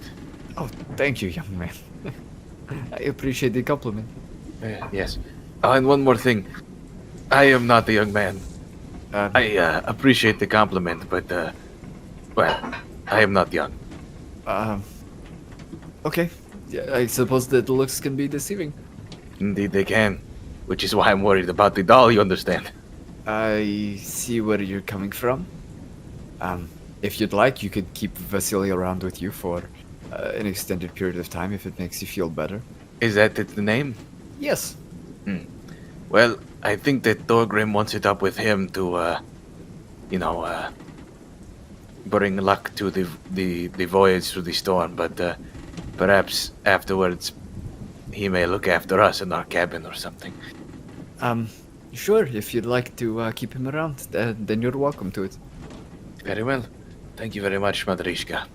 And the ship kind of like lurches to the side with a big wave, and she like catches something as it slides across the quarter, the counter of the quarters. Right. Well, I will be heading back to our cabin now to weather out the storm. If you need me or Rubin here for anything, please don't hesitate to grab us. Sure. I'll be here. I'm always here. Sure. And Rubin gives a little nod. and starts moving towards the bunks. By the way, did I also see the dog grabbing onto the railing? Yeah, definitely. Okay. Thinking sure he's not going crazy. Coming back above ship, when it just lurched to the side, Gabriel, it might be a little bit hard to see because there's so much water like pelting your face the whole time, and so much going on. And even though it's daytime, it's much darker in these kind of clouds, like very, not like quite dim light or anything like that, like not that dark, but definitely darker than daylight. Sure. Can you make a perception roll for me? Yeah, will do. Let's see what we got. Because you said you were like actively sort of surveying the ship. 20. A 20. Yeah. You see one of the men of the ship that's like tying down something to like one of the anchor points on the railing, like a rope. All of a sudden, when the ship lurches to the side, it lurches towards the side that he was on of the ship. Uh-oh. And he actually like goes overboard, but is able to hold onto the railing and is like desperately holding onto it. And I rush over. And he's like shouting, but nobody can hear him over the din of it. I see him. Don't worry, I got you. I run over to where he is, and I, like kind of put my hand over the side and help him up. Please help me! worry. Don't let me fall over. I am here. And I will summon my echo, and me and it will lift the guy up, or try to, if you'll have me check for it. Make an athletics. Simple Sounds athletics. good. 23. 23. You like grab onto his forearm with both of your hands, your hand and your other hand like halfway up his arm, and your shadow does the same sort of thing, and you both kind of pull, and he's able to get a second handhold onto the edge of the ship, and then kind of like tumbles over onto the deck once you pull him over, probably bringing you along with him. Like, Yeah, no worries. I fall down. I don't care. yeah, you're like pulling That's somebody the rough. over. That's the rough life of a sailor. Yeah, and you pull him over, and he kind of like tumbles onto it, and he's like desperately clawing for anything to gain further purchase onto, and like grabs onto kind of like just a rope that's got some sort of slack, like some level of slack that is. Are you all dangling right? down. I'm much better with your help. Good. Jeez, if you fall overboard during a storm, that's it. They'll never find you. Oh, I'm aware, which is why I'm keeping an eye for all of you, making sure no one falls. You see like now kind of in this position, like all the other ships are sort of rocking, and all the lanterns are lit, and you can see them through the dense rain, making it very hard to see. And with that 23 or that 20 that you rolled, I would think that you also see two ships over, mind you. It's very difficult to see. It's kind of like just a silhouette. Mm-hmm. Somebody leaning into a barrel. Oh my god. Oh no. Well, I can't do anything about it, so... Well, that's one guy that's gonna drown. Oh no, the curse has passed on, and now other ships are gonna start dying. Dude, sucks to be them. Now that you're guess, more yeah. focused on it, you can see that he's like desperately grabbing onto the sides of the barrel, Yeah. like kind of like bobbing for apples sort of scenario where his head Yeah. is down in the water, and he's like trying to pull himself out of it. He can't. Damn. Do I see the life exit him at some point? Other people are busy on that ship going about their own business, and you see him kind of go limp after some time. Oh and, my god. And the next rock sort of like sends him right over the edge of the ship. Shit. Because like I said, these barrels are right up against the edges, I know. right? I shake my head. Nothing I can do at all. Well, and they have no way to contact each other, I think. Other than like screaming or whistling, Yeah. but it would be probably hard to hear it's over that. impossible in the storm. Forget about it. I stand up and I help the guy up, that one that was on the floor with me. Mm-hmm. All right, back on your feet. I will go look for the others. He's like breathing heavily. It looks like he's almost kind of sick with like nausea. Yeah. After such a close encounter. I would offer to take your spot, but I know nothing of sailing. I'll be fine. I just need a minute. Just a minute. All right. I kind of give him a tap on the shoulder, and I go back to my observation spot to look at the rest of the guys, make sure no one trips over again. Yeah, close encounter. Thank God I was there. Yeah, that could have been different if you weren't. Definitely. And you guys know how I like to think, so Yeah, you would- probably you would have die. gone different. Something Just like might that happen. poor dude who just drowned over the. I can't believe his life ended like that. No one will ever find his body. That's fucked. Yeah, and then coming back down below deck, you guys, after you had finished speaking to the Mother Ishka, you were headed for the quarters. Am I right? Yeah. That's Cover? correct. Okay, yeah. All right, then you guys are both headed that way. The door opens, if you open it, and inside you Yeah. find Speaker Corin kind of like heaving out the little sort of port window that you guys have, or the stern window that you guys have. Oh, jeez. Is everything all right? I'll be. Here, drink some water. It'll help. Please, no, I don't even want to think about it. All right. The ship's like rocking side to side, like heavily, and he's like holding on to this window. And so he clearly, by the floor of the ship, he wasn't able to make it to the window in time for perhaps the first heave that he had. God damn it. I'm sorry about the floor. That's okay. Don't worry about it. Your first time on the ship, I take it. My first time, yes. You would think after all these, after all these years that I would have been at least once on a ship. Rubin, why don't you Yeah. fetch a bucket I'm for on it. him to use, so he doesn't He- have to stick his head out the He's window? already moving to go do that. There are buckets on the second floor, like kind of in crates that are tied to the edges of the rooms and walls.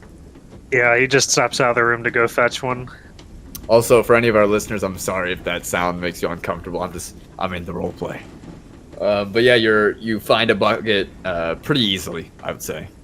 And after untying it from the wall, Rubin's gonna take it and move back into the room. And how much puke is on the floor? It's like Enough. enough to be noticed, enough to be slippery, enough to be gross. That's for sure. Okay. Okay. He's gonna step over towards Corin and offer up the bucket. You should step away from the window. It's only going to make you more sick. Right. Right. He comes over to his bed and is just kind of like holding his forehead with like a damp hand and like reaching out for the bucket. His eyes like kind of half shut. And yeah, Rubin sets it like between his legs and his lap, somewhere. Thank It'll you. be stable. And he gives him a nod. I'll stay in here with you. I suppose Tamacti will for a bit too.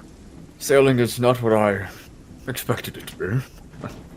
You hear all the tales of it being fantasized and voyages across to distant places. It's. I can safely say that it's not. Yes, that is a common theme with adventuring. The tales are oftentimes far more exciting than the journeys themselves. Yes. Have you been on a journey before? It doesn't need to be a sea voyage, just any sort of thing that you could tell me to perhaps take my mind off of this, a story to tell. Well, I like to think that one's life is a journey in itself, no? It is, and I would never have thought to leave Olstenburg, never. No. No, I imagine not. And you probably wouldn't have if not for your son here. Yes, for him. The story, Rubin, about your childhood when I was injured defending you. And he looks over now. He like turns his head to the side a little bit, like away from you, as if like just kind of getting his nerves back for a moment. There's a dark history with your family. Something that goes back generations. To the first witch hunter, Rourke Olsen. And Reuben nods along. You know, that part he already was aware of in his travels. When you were a child, you were found in the streets, abandoned. I took you in, as you know. I You're familiar with that much. We've discussed that, right? Yes. There's something out there that was hunting you for a time. It was undead. It was a formidable fighter. It found its way into Olstenburg under some sort of disguise. Some couple decades ago. And found its way into my home. It was nighttime when it broke in, and there was a crash at the door. I sprung out of bed and made my way to your room where it was watching over you, and there was a fight. I was able to fight it off, but not before it injured me greatly. I was resting for the better part of a month. The stories tell that the undead fear nothing, but I saw fear in its eyes, as if its life was valued by itself, as if it was still living and had a freedom of its own to live a life a second time. It was missing some facial skin, and I remember looking in those eyes and thinking to myself that there was something now that I think about it in present day. Familiar about it, but I can't quite place my thumb on it. I see. How come you never told me this before? Because there's, I didn't want you to think that your life had something troubling that would be searching for you or haunting you. But yet it seems that you have found adventure regardless. I wanted you to live a peaceful life in Olstenburg. Something civilian. Something that our faith could guide us both through. And he offers a small nod. Thank you for telling me. And sits himself down next to him, you know, despite the probably puke that's in the bucket in his hands. And Gordon is taking like a couple of deep breaths, like in through the nose, out through the mouth, very, very deep, but very slowly, trying to calm himself, keep his nerves kind of steady, and his eyes are both shut. His sort of short black hair like stuck to his scalp with the sort of rainwater that probably got into his hair, like off the back of the ship while he was ducking his head out to let loose the contents of his stomach. He's got like tired sort of circles under his eyes when he sort of clenches his jaw, and there's another look of irritability on him. Do you remember what this creature looked like? It was human. Strong cheekbones. That's all I remember. Sunken eyes. I don't blame you. It was a long time ago. And happened so quick. I think, and I've thought on it most of these years, that it wanted to put an end to your lineage, or perhaps even witch hunters as a whole. I've not heard of it since, but I've had much time to think on it. I would agree with you in that assumption. From what I understand, there's not many like me left. No, and there was never many like you to begin with, sadly. Far fewer than the world needs. Maybe that will change one day. Tamacti would sort of clear his throat as he's sort of just been awkwardly sitting in the. He'd reach into his leather jerkin and pull out his flask, uncork it, and take a sip of the whiskey within, and sort of grimace a little. Mm-hmm. And about this time, the ship rocks a little less, and the rain is noticeably a little bit less aggressive than it was a few minutes ago. It's possible that you guys are venturing out of the storm. It's simply the eye. Don't listen to his lies and deceit. Well, how are you feeling? Quarren? I think that I've let out all that I have and feel a little bit better at least. I'm going to wait some time before I eat again, but I will likely eat again today. Would you like some water to wash out your mouth? That could do well, yes. Very well. And Tamacti would get up off of his bunk and or I guess whatever bunk he was on. Probably not his bunk, because then he'd be sitting directly above the two of them, and that'd be kind of weird. He'd walk over and hand him his canteen. Just try not to put your lips on it, no offense. I was planning on keeping a distance from it, don't worry.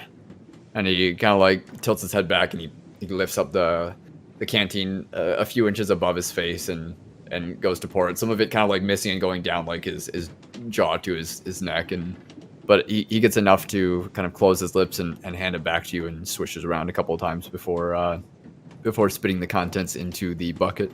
Thank you. Is that actually water, or is that his whiskey canteen? His flask Or had the the whiskey canteen, flask? or his flask had the whiskey, I believe. So Oh, he said okay. canteen. I'm gonna take it as water. Okay. Thank you. You are very welcome. I asked this earlier to Gabriel. We spoke closely. I don't need to hear the answer now. Just something to ponder on. Would you forsake the lives of these ships to protect the continent? I do not believe that question has a simple answer. I don't either, which is why, before you answer, I would like you to take time to think about it. Perhaps answer me tomorrow, or a couple days from now even. But for now, I'm finding many questions on my mind. I see. And we come away, and we're actually going to take a quick 5 here. All right, we get into it. You guys were just there speaking with Corin, 2 of you, and Gabriel was up on top of the ship.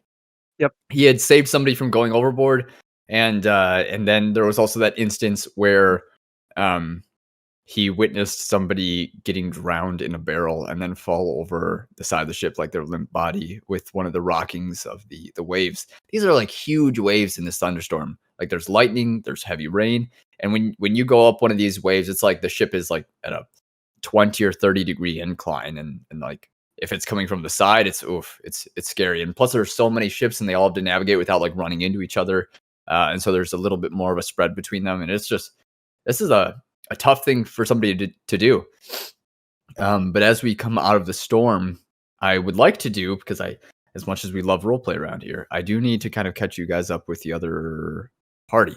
And so we're going to do a little bit of a time skip. We come out of the thunderstorm. It's been 3 days. It's about noon on the 3rd day from now. So we started the session on the 22nd of Stivos, and we are now currently on the 25th of Stivos. Gotcha.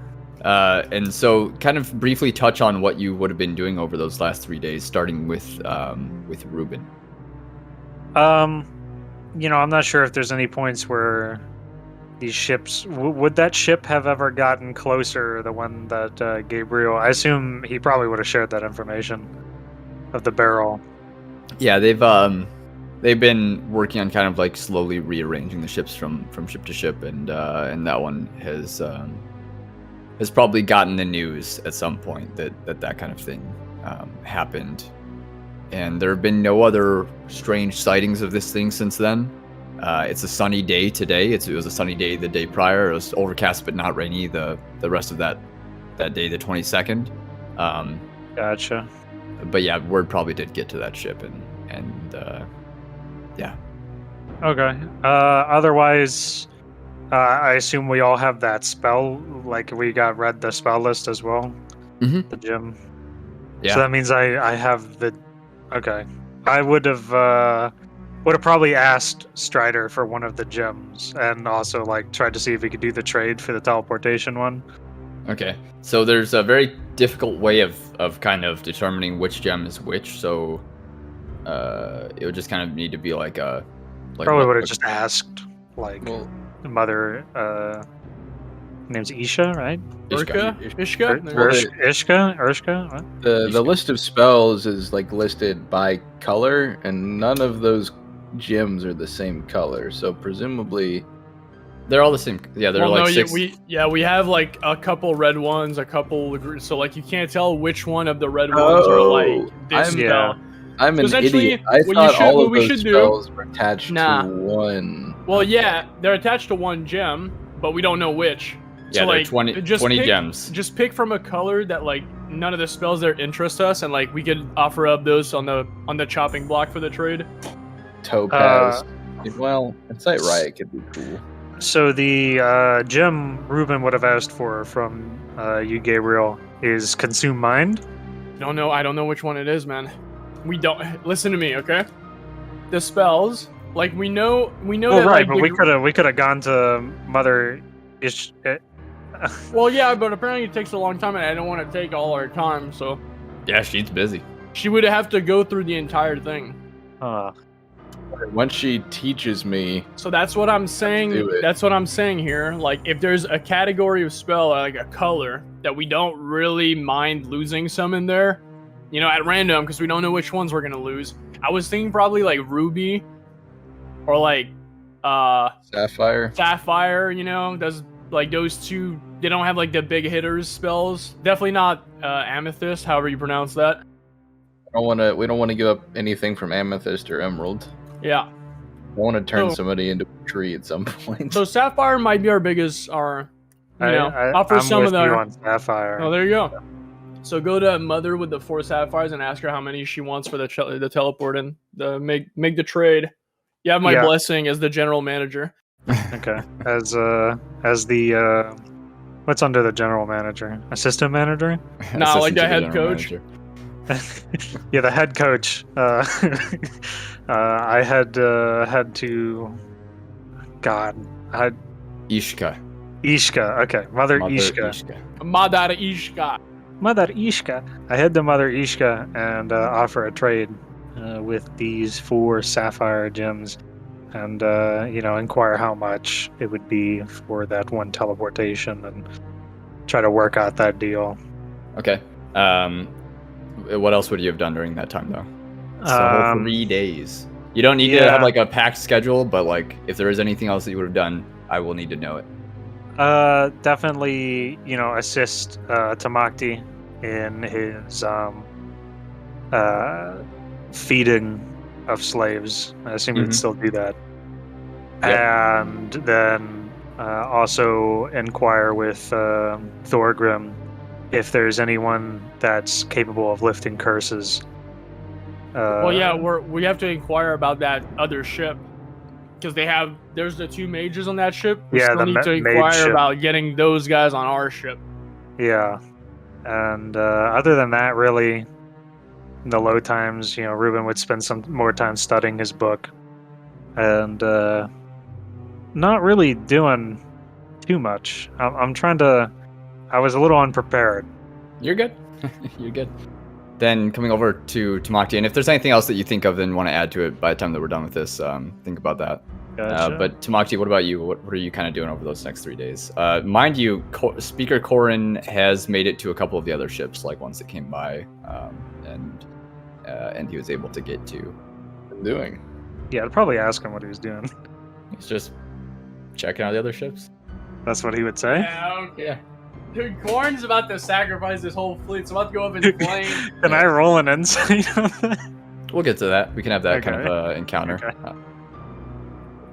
What else? Yeah, so Tamacti is, like I mentioned earlier, just going to be doing 2 main things. One of them is hopefully learning how to cast Identify from Mother Ishka, and then also feeding the slaves. And at some point, I'd like to also get that doll. What was its name again? Yuri? Like Vasily or something? Vasily. Vasily. I'd like to get Vasily and put him in our cabin. We'll say I'll put him on my bunk.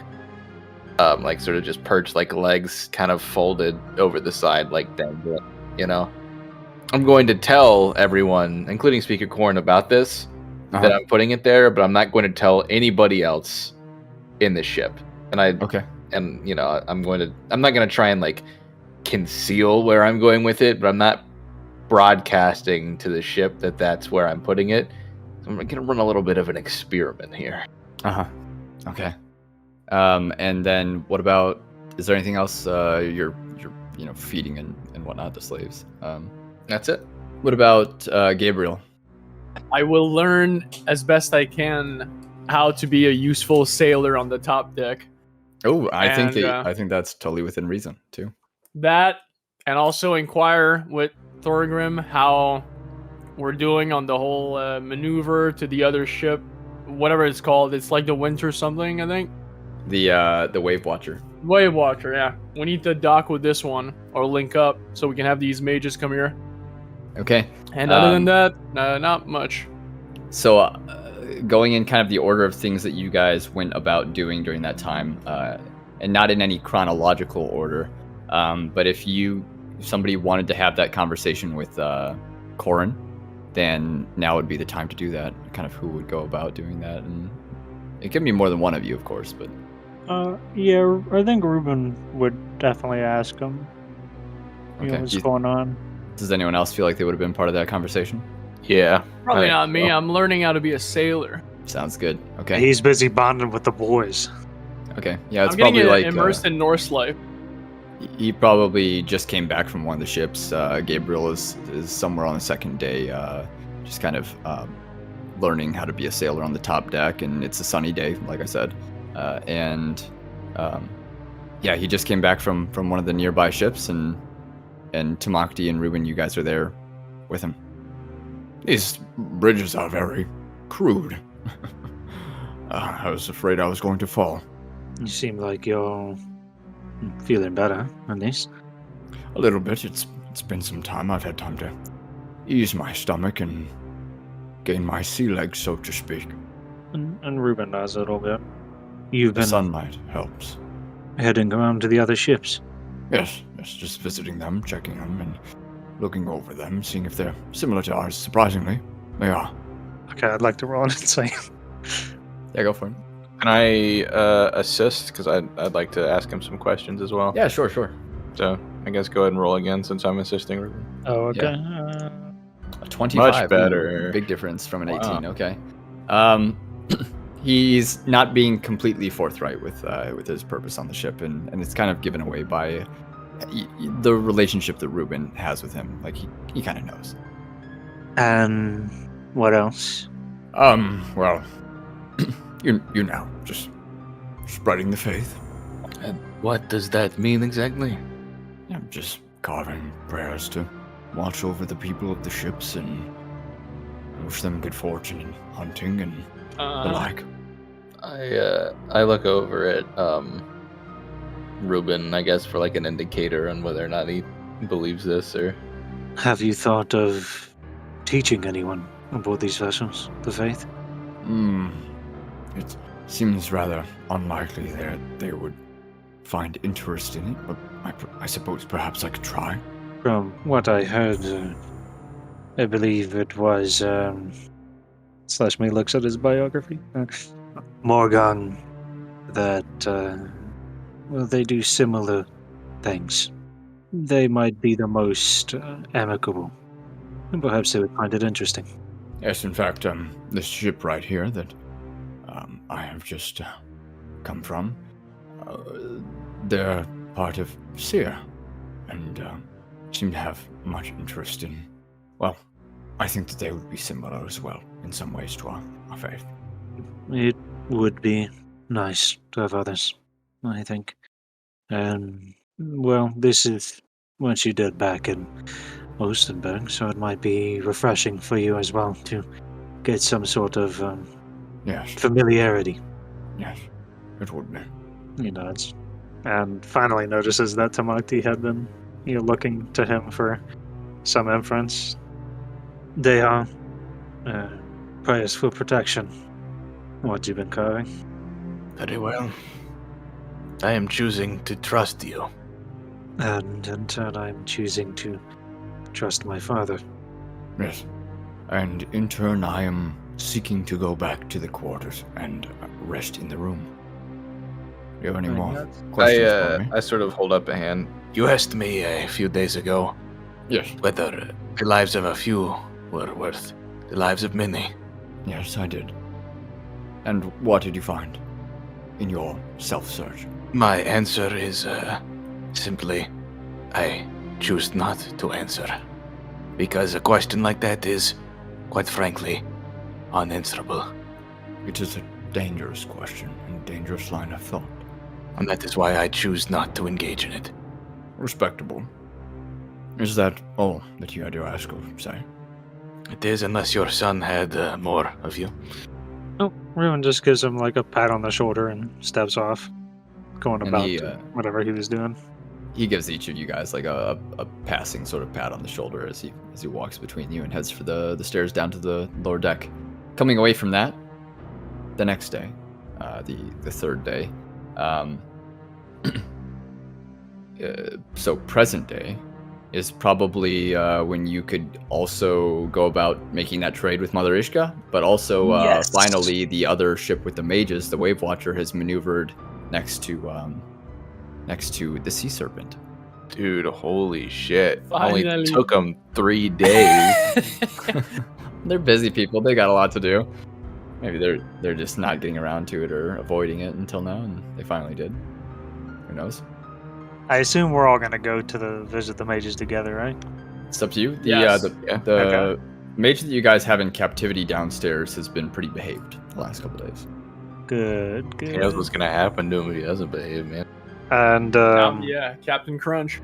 By the way, the Winter Maw, which is the ship that Tamacti had asked that kind of woman to keep an eye on the slaves if anything had happened to them, to like tell him the next time he's down there. That ship is on the opposite side of the Sea Serpent from the Wave Watcher, so those two ships are the ones on each side of the Sea Serpent. Yeah, I'd actually like to hop over there onto the Wave Watcher real quick. Okay. But if the other fellas wanna do their mage RP first, I won't steal that away from them.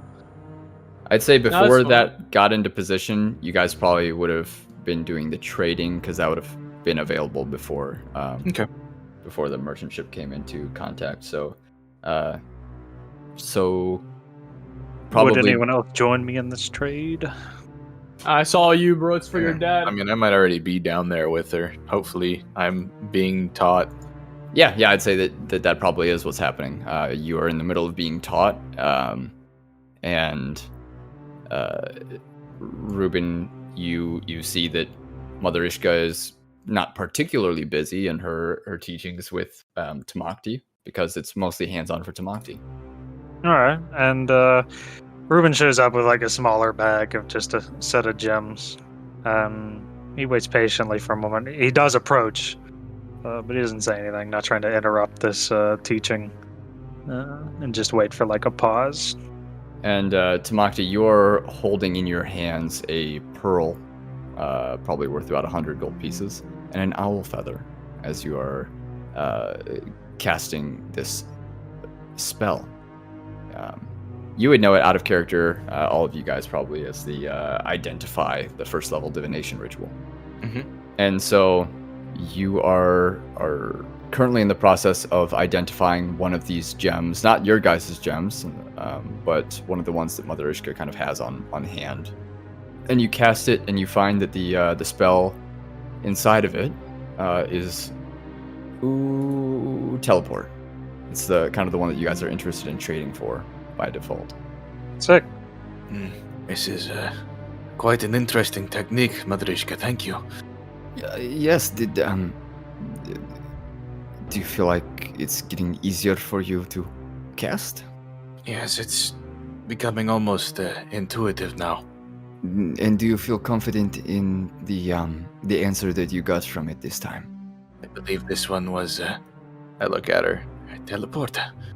And she kind of smiles warmly at the edges of her lips and nods once. Yes. I suppose I shouldn't be calling you young man still after what you said, but you're right. Tamacti gives himself sort of a self-assured smile. Well, improvements are always welcome, huh? thanks. I think that you're done with your teachings. You may keep the owl feather and the pearl. I will not need them. Believe it or not, I have a small trinket box with these things in case I ever lose them. Do you? Yes. A component pouch of sorts? One could say so, yes. Interesting. Well, thank you very much. You're welcome. And look, here comes your friend, Rubin. Nice And to he's see you, already Rubin. standing there. Yes, hello. I've come to do a trade. Didn't mean to interrupt. Is this the trade that you and I discussed the other day? And he bobs his head. Yes. Okay. And for what would you be hoping to trade for it? Make me an offer, and I will tell you what I think of it. And Rubin sets down this bag of 4 gems, in front of them. I'm not sure how much these are worth, but this is what we're willing to offer at first. Sorry, you said you set down the 4 sapphire. Sapphire? Yep. Okay. Whoa, not Ah. all 4. The No, note I didn't say was we're offering all 4. Supernal Smite, if I remember correctly. Magic Mirror, right? And Rubin's nodding. Neutralize aura and suffocate. Would any of these individually be worth that gem? Individually, no, not far from it, sadly. But I would take, let's say, perhaps 3 of them. Which ones? Make your offer to me. I must admit, I'm not entirely. Keep smite. Smite, you said? Yeah, I'm gonna use that Supernal. one. Okay. I'm not entirely knowledgeable on these spells here. A few of them had drawn my interest, but I did not read all of them. I believe would offer 3. The 3 that Magic Mirror, Neutralize Aura, and Suffocate. And Tamacti, now that you know how to cast this spell, would you mind perhaps identifying a couple to find out which one is the one of the 4 that you would like to keep? Yes, I can do that. And Reuben opens up the bag and sets them down in front of Tamacti. I guess I would then proceed to cast Identify on. I'm gonna roll a 1d4 to see if I get it right the first time. Yeah, sure. Alrighty. What, like on a 1, he gets it right? Yeah, there are 4 of them. It'll be kind of... All right. the first one that you identify is suffocate. Then you rolled a 4. And Reuben slides that over towards Mother Ishka. Okay, that's one. Only perhaps, if we're lucky, only 1 more minute before the trade can be concluded. There we go. Oh, okay. It's a 1. Then I will take this one, and this one. And she thumbs them over towards herself and slides the supernal smite closer towards you guys, and then takes the 3 gems and brings them up close to herself, kind of appreciating the sort of light wisp aura that's inside of the gem. Her eyes kind of fixing on it for a while, and then bring them all 3 into one hand and stuffing them in her apron sort of pouch at the front. And then she takes the same gem that Tamacti had previously identified as teleport and slides it across the table towards you guys. A deal well struck, I think. And Reuben nods, having no real idea of what worth any of these spells are. Tamacti does the same, also not really having any idea. Oh, thank you again. It's You're much welcome. appreciated. You're welcome. And now, he reaches out and grabs the teleportation one and the supernal smite and puts them both in the bag he'd come with. Mhm. They don't look the same, right? I didn't just mix them up. Well, they're both sapphires. They do look the Okay, same. wait. They're all olive-sized gems. I put the smite in the bag, or the smite in the bag, and I keep the teleportation one on me, so I know the difference. Okay. I'll put the updated list in the Discord. And after concluding with that, Tamacti is going to head back to the cabin Okay. to see if the doll is still there. Okay. You make it to the cabin, and what is Rubin doing during that time after the trade? He probably goes up top. Okay. Tamacti, you make And it I to would the like room to actually like sort of fling the door of the cabin open. to try and like catch it in the act of moving Yeah. around. Writing a death ritual on the floor. Yeah, you like swing the door open very quickly, or better yet, you find that the door is cracked. It's open, Fuck. just a crack. You know that's evil. I'll still fling it open. It's empty. Like the bunks are there and the chests are there, but the doll is not. Vasily is gone.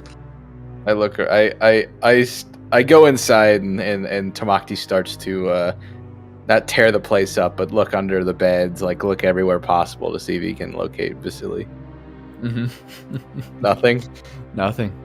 There is something up with this fucking doll. Make a perception. Okay. As you mention the word up, you glance up and realize it's on the And it ceiling. comes down with a dagger and stabs her in the back. That is an 18 on the perception roll. Oh my gosh. You look around the room, you're checking everywhere, and your eyes kind of like pass by something and you realize it in post and you double take looking back. You swear that you saw something out of the stern little window that you guys Porthole? have. Yeah, Is it open? it is.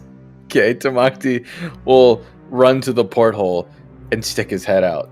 And as you stick your head out, a knife plunges in your neck. No, you look around, you look to your right and to your left, and you see like shimmying along the sides of the back of the ship towards the right side of the ship, or starboard, I should say.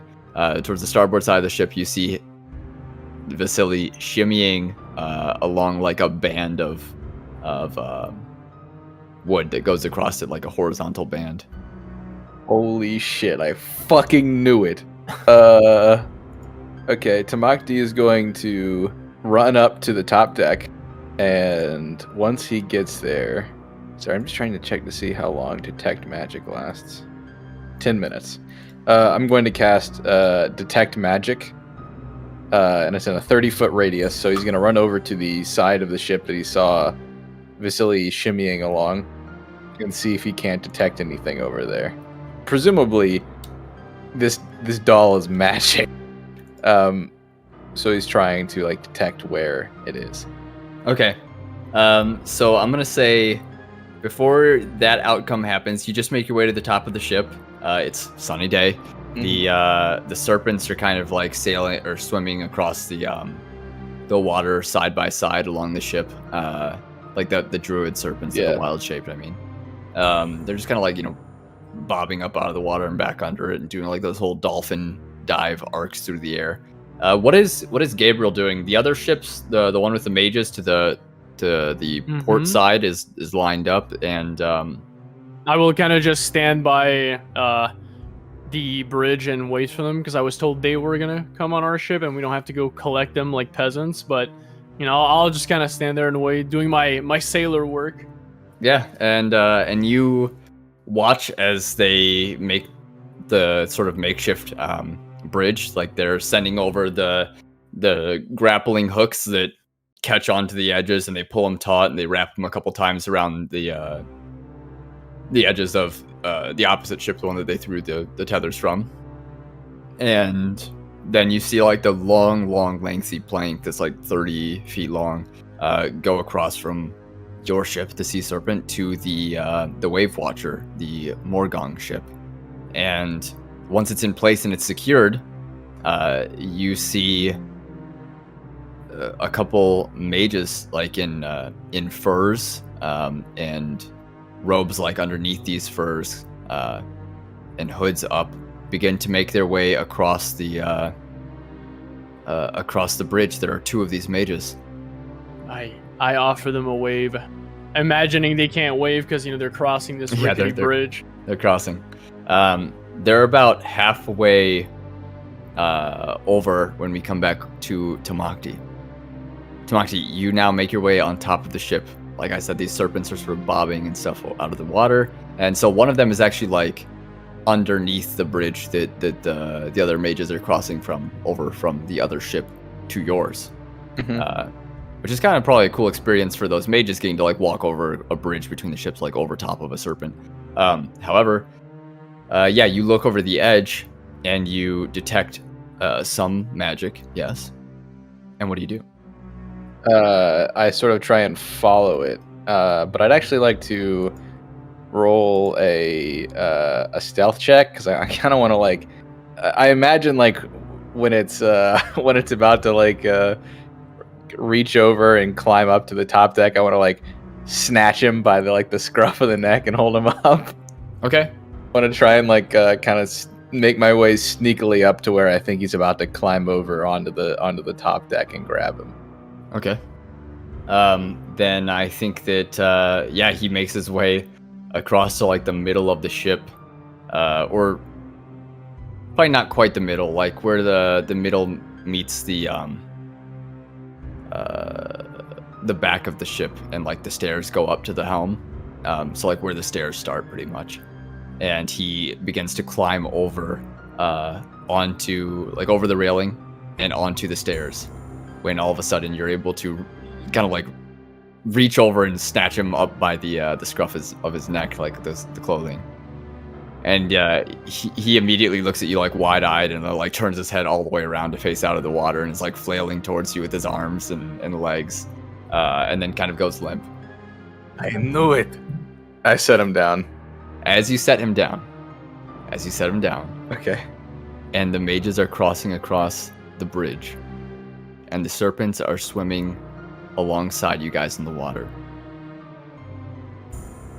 Suddenly, the ship that you guys are on lurches to the side as one of the serpents, the one on the right side of the ship between your ship and the Winter Maw, is like pulled up above the water from its midsection and smashed into the side of the ship by a much larger serpent than you guys hunted, and then these smaller ones. And so it just smashes up against the side of the ship, and the ship begins taking on water.